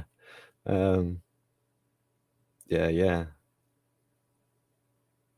But obviously hallucinations, it can also be auditory. You can also hear, like, did I hear? I swear I heard my name being called. Yeah. So, which is why we have multiple senses. You got your eyes and your ears, and you combine all this stuff, your smell, your taste, to give yourself a better resolution picture, because each of these senses has its limitations. Going back to the narcissist, they have a very poor relationship, shall we say, with their senses. So they are prone to misinterpret things. They misconstrued what you're saying. It's like they don't even listen particularly to the words that are being said. They're listening more to the tone of voice, your demeanor, your body language, which is why you might find yourself when you're talking to, if you know they're a narcissist or something like this, you'd be like, I'm literally telling them to their face X, Y, and Z, whatever, A, B, C, and it's like it's going over their heads, and they're getting angry with me. And you're trying to work out why they're getting so angry with me, or they don't like the truth. The truth hurts. It's like, it's not the truth that hurts. It's the way it's been interpreted and then internalized as a signal that the narcissist doesn't have control. Whatever it is you've told them isn't the truth. What you've told them is, hey, you there, Mr. Narcissist, you don't have control. That's what they're getting angry about. They don't care for the truth. They don't care about the truth. You're going to ask a narcissist or tell the narcissist what's reality? No way. They're delusional. And that's not just an ad hominem thrown at them to insult them. No, they actually are. It's a delusion. There's many things. There's a cognitive split and all the rest of it. But because of this misinterpretation, this distorted reality, this detachment from reality, this escape from reality, they're living in a fantasy. These aren't just throwaway terms. There's back into why I say that. Um, they are they are they don't know what to do with truth, but what they do know is control. And whatever it is you just said to them is a threat to that control. So they react. There's no critical thinking really going on, especially if they're a lower grade narcissist. They are very animalistic.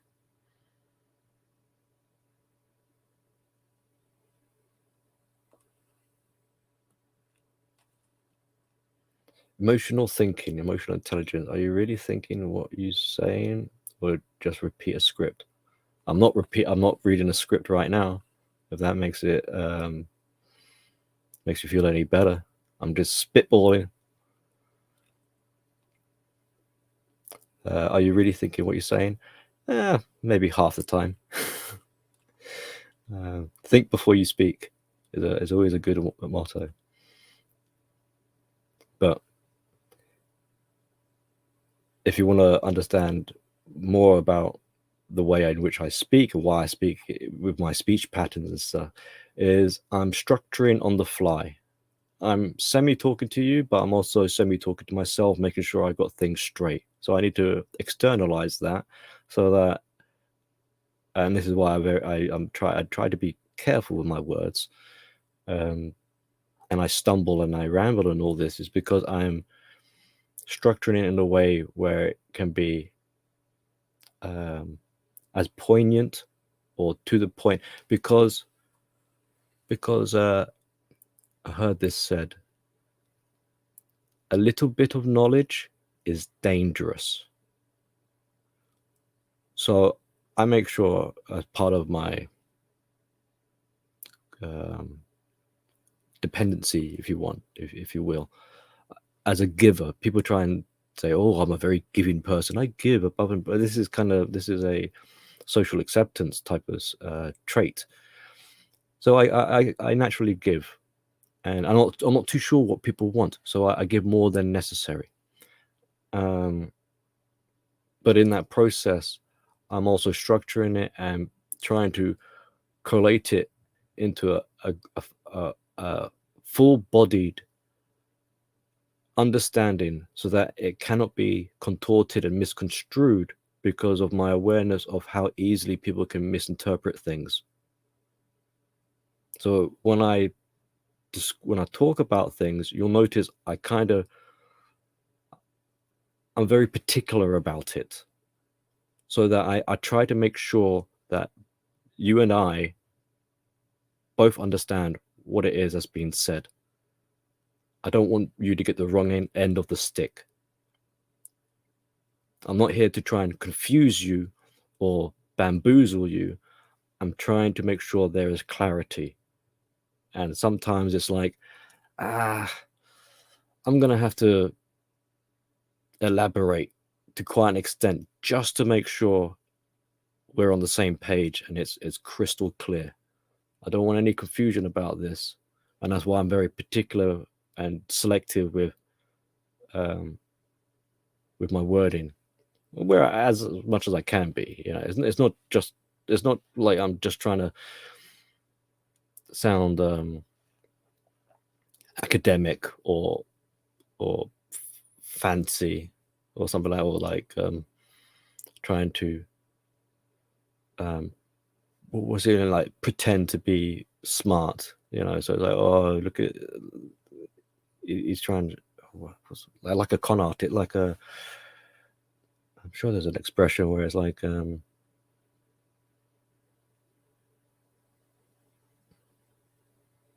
but like basically what I'm saying is like words have meaning, so it's like, okay, you know, that's why I particularly use those words anyway. But emotional thinking and emotional intelligence are two separate things. I just hope we understand that. I don't know if you need a definition right here, right now.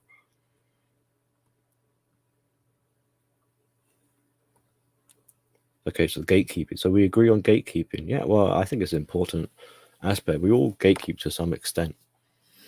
It depends in what sort of measures, in what sort of ways, and to what extent, and the occasion. I think there's quite a lot that goes behind it.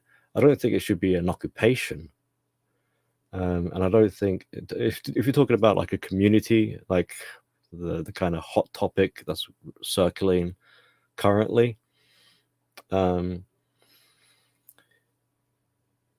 yeah, like I'll put it to you like this. Now, this might irritate because it's back to the narcissism, for example, right? So a narcissist survivor group, very vulnerable to narcissists. It would be wrong for me knowingly to allow a narcissist just to wander in here and take advantage of myself and the people that visit this channel.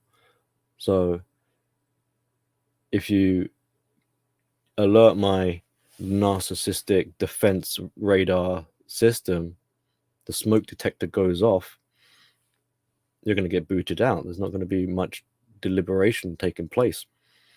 I don't need to hear excuses. I don't need to hear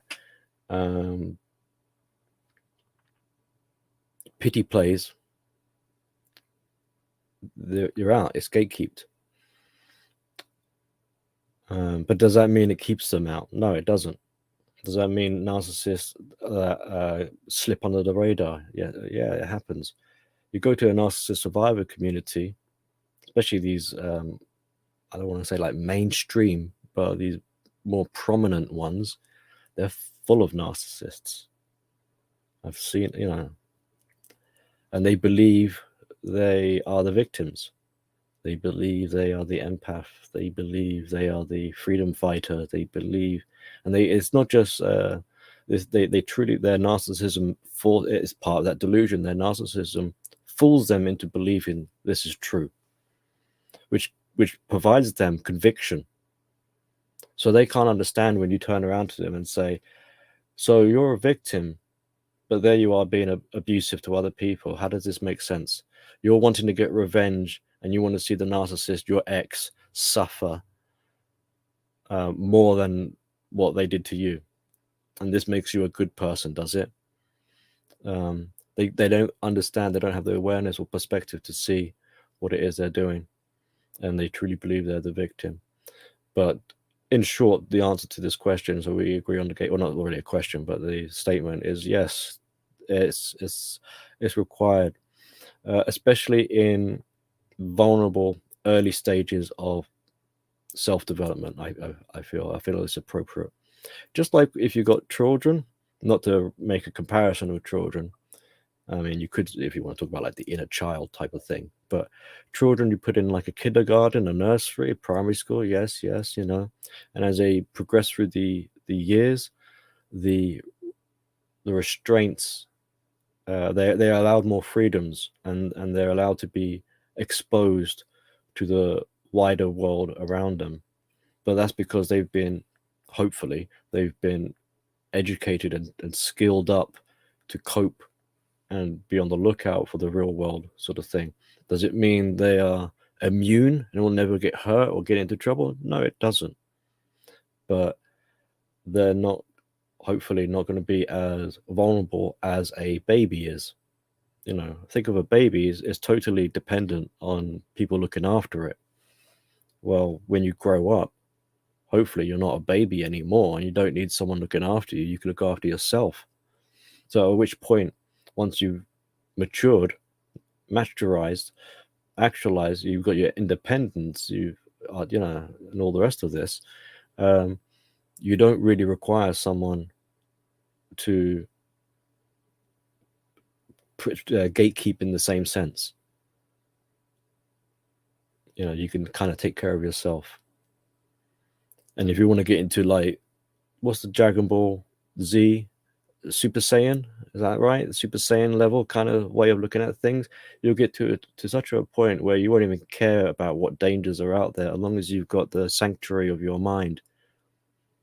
I would describe this as integrating danger into your life. You learn to live with danger, If you're a fish in the ocean, you don't swim and hide underneath the coral reef. You know there are sharks, and you're not fazed by it because you know how to deal with them. So you swim however it is you swim. And that's what I would describe as the only real true safe space is that which is inside your head. You know, you don't need to be scared of the world. And so what? Maybe you might die, and you know, maybe you bit off more than you can chew. Okay, right.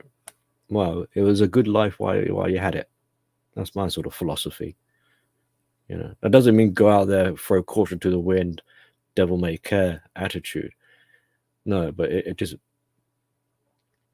it's I see it as a deeper understanding of the relationship between you and the existential world or environment to which you find yourself in. You understand that it's just part of life, it's part of nature. Things come, things go. Life is a blink of an eye. There are happy times, there are sad times. You know, what I don't want, at least for myself, is to be wrapped up with bubble wrap that it suffocates me, and I'm prevented to live with this aspect of incorporating danger into life and dealing with it. You know, fire is dangerous, but we've managed to control it and deal with it to such an extent that we have it in our kitchens and we see the benefits of it. And what do we have? We have fire extinguishers or fire blankets in case things get a bit rough. Now, you know, so should you gatekeep the fire outside of your house because it's just so dangerous? Like, no, you learn to deal with it. I'm not saying that we should invite narcissists in or invite people that we don't want in community spaces into community spaces. I'm just saying no need to get bent out of shape if they do come. And if there's nothing of any value to them, they wouldn't be coming in the first place. If you find not like if you need to understand what's the value system, what is the transaction, what are they after, what do you want? Goes back to the narcissist Christmas. What do you want? What's the angle? You know, so but yeah, gatekeeping. Because also another thing, gatekeeping is boundaries. The first line of defense, narcissistic recovery, is boundaries. So of course I'm going to agree that gatekeeping is a very, very important aspect. It's a boundary. It's the first line of defense when you don't know how to defend yourself. You have to assert your boundaries. It was because of poor boundaries you had your entanglement with a narcissist in the first place. That's why you're in this. Well, if you're a narcissist in this dynamic, that's why you're in that mess, because of poor boundaries. And there were many areas of boundaries there that were crossed, not just with the narcissist, but in terms of your own self boundary and self-development. Because for you to develop a sense of self, you need a containment. You need a container to grow from, like a plant in a pot. Well, if there's no pot, then the soil just falls out. There's no plant. So not only do the gates keep things you don't want outside, but it helps to keep you in your container so that you don't end up giving your self-esteem to someone else who steals your identity and impersonates you, and you fall in love with your reflection.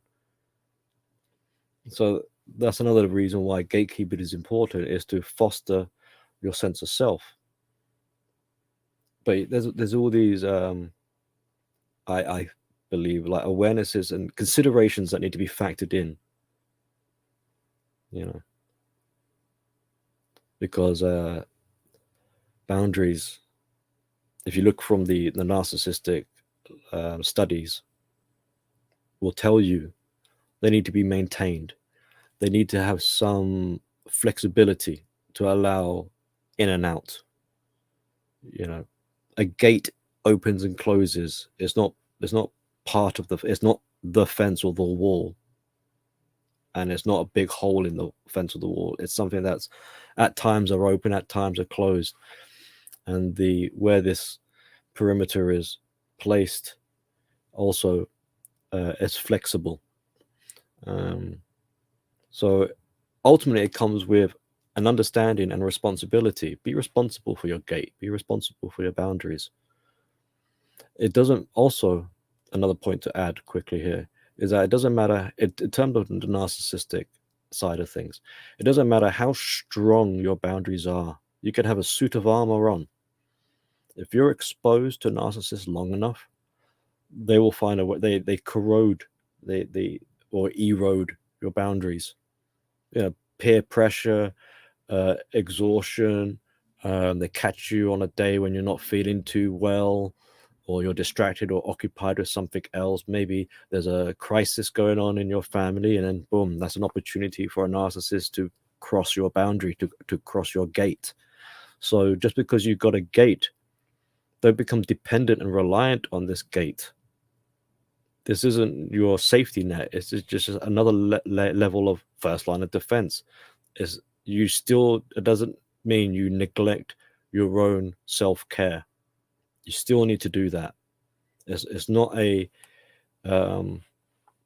substitute or a offloading, like I don't need to self-care or look out or be responsible for myself anymore. Why? Because I got gatekeeping. That's an excuse. That's a bad excuse to have gatekeeping as a crutch. Like, no, you need to do your diligence. You need to do your self-work. If that's the case, then you won't need to be so worried about. That's why you're so everyone's getting so stressed about these gates. It's like, oh my god, without these gates, I'm so I ain't gonna cope. Oh my god, it's like maybe there's some other things than the gates that need addressing. Then, if that's the case.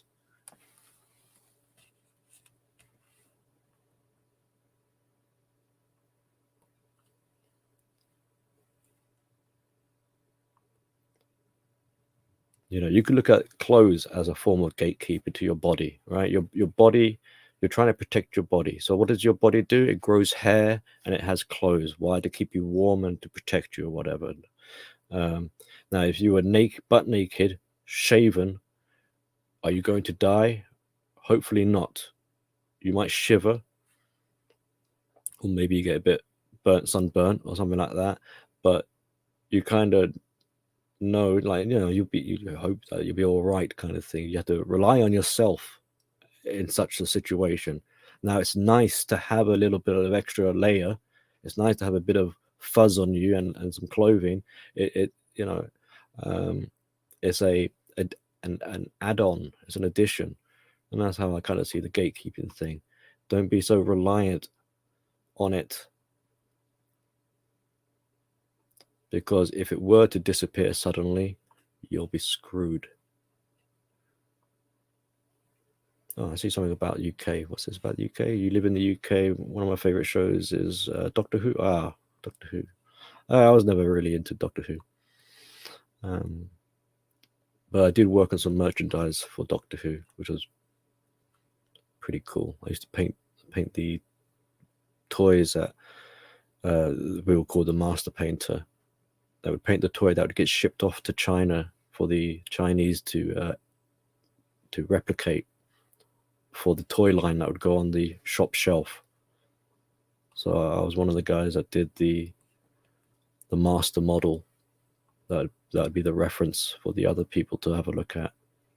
And some of those toys were the Doctor Who. The Lava Priestess was one I worked on, and another figure was, actually, it wasn't Doctor Who, it was Primeval.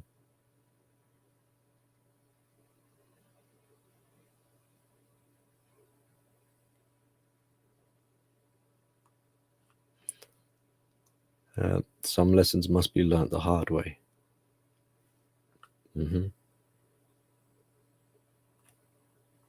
World travel, yes, yeah, I would like to do some traveling.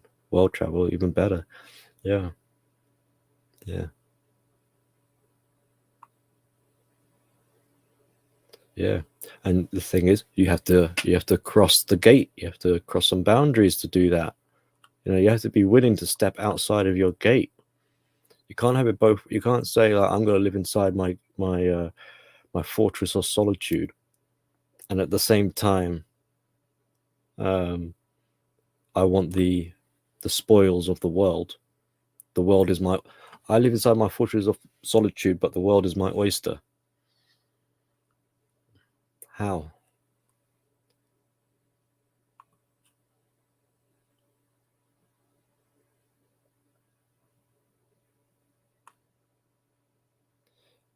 They believe they are their beliefs.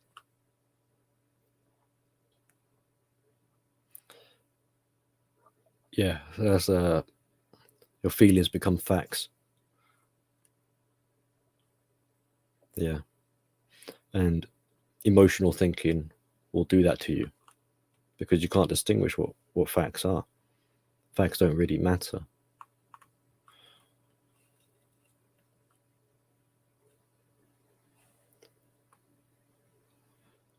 Kick ass time, man. Wow. I don't know if it actually repeats all the way down. Let me see. Where is it? This. I got a Spider-Man tie as well, but I chose this one because it had it was more of, I don't know, Christmassy colors. The kid saw it and was like, well, I was like for the making a bit of a song and dance with the Christmas thing. So I was like, yeah, Dad dressing up. The kid kind of uh, enjoys me putting a bit of an effort in. So it makes her like my shirts are getting tight for me. Been putting on a little bit of weight, so it's kind of like choking me out. And this jacket is I think either shrinking or one size too small, but it's not comfortable clothing. I'm just normally, and it's kind of cold weather. I just kick around in a sweater. So to her, to see me make to dress up, make a change, I don't know. I think it's kind of stimulating for her autistic mind. It's like she's very they're visually based people and very sensory. So they I say they at least with my girl, my daughter. Novelty is she enjoys novelty, new things, and seeing what's going on.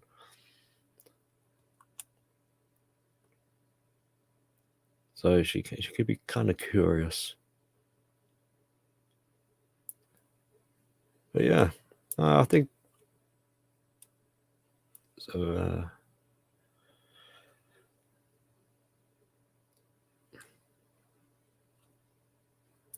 Yeah, I'm sure you've been around the world, like probably, I don't know. Surprised you haven't been into space yet. I wonder if he had the red JBP lobster socks with his ties out. The socks. I do have Batman socks. I do have a few cool socks, but my kid stole them. She wears them to school. She'll go to school wearing Spider-Man socks. Because those fancy, they're kind of thin. I prefer sporty socks. They're a little bit more. They're warmer, a bit more material, so they're a bit more like padded, a bit more cozy. I don't like thin socks.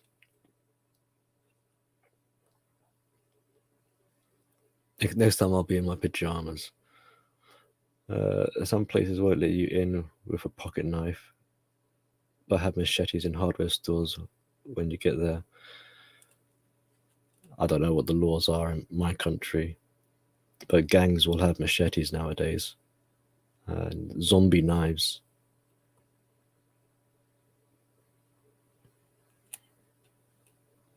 That's a bit of a right. Wait, how do we get on to talking about knives? Is it because of traveling to countries? Some places won't let you in. Oh yeah, so like countries, security. Yeah,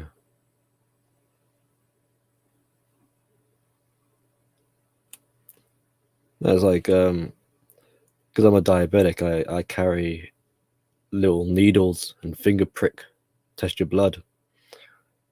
Years ago, when I got searched by uh, security, I suppose, at the airport. They were like,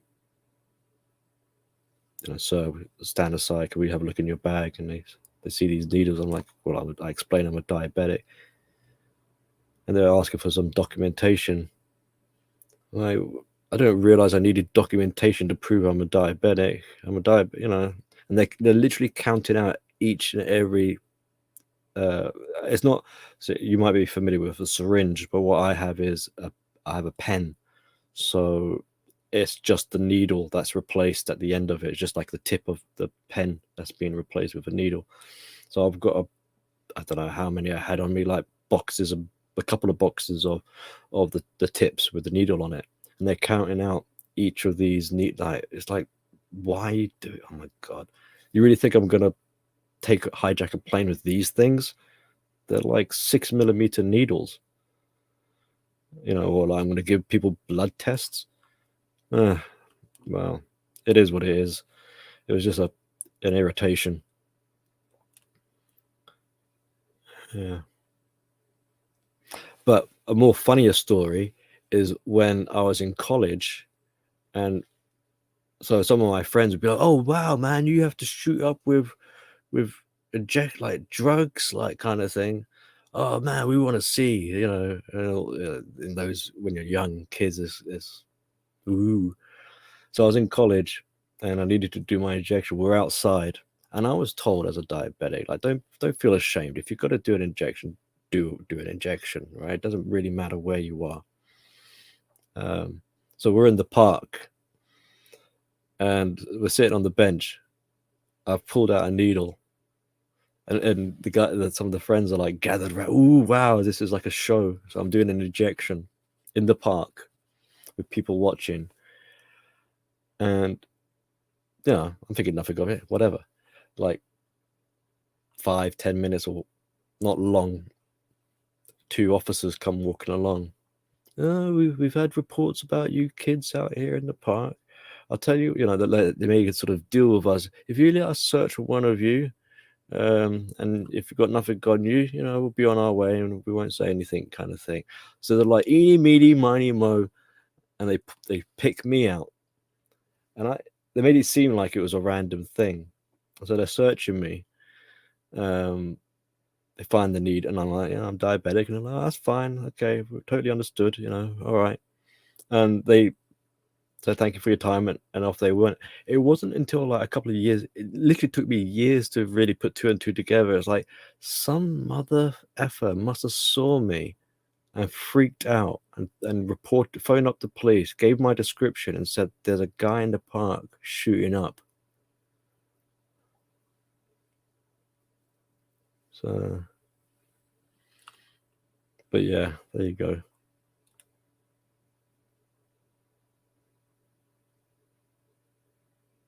But no,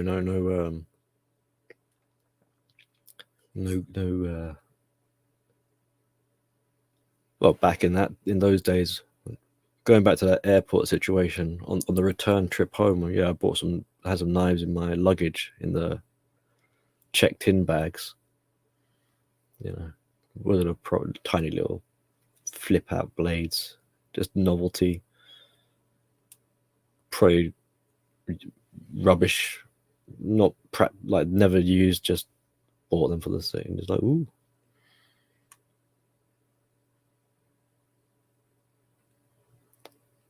The funny things you hear that I get brought in and out anyway. But times are very different now. I mean, this was 2006.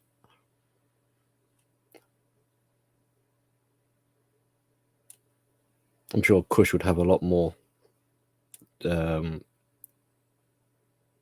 customs stories. Not saying that, Kush, you're the one in trouble, but I'm sure you must have seen.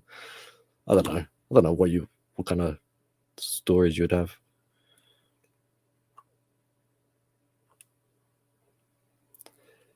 Okay then, so let's call it quits here tonight.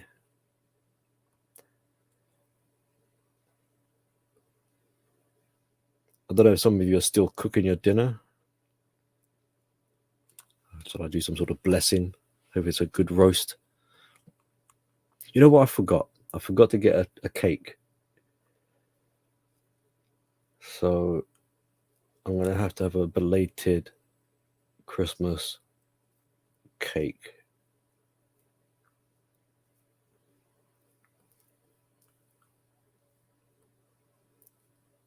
Yeah. And as far as the kids concerned, we're going to be carrying on doing some more playing around with presents and computer games tomorrow. So we're going to kind of roll over Christmas a little bit. But thank you all for being here. It's been wonderful.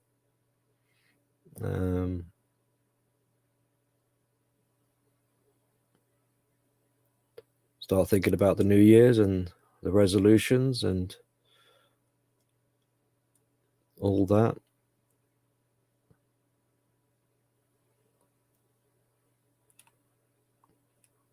Hope you had a good time, and yeah, I'll see you all soon. So have a good night, everyone.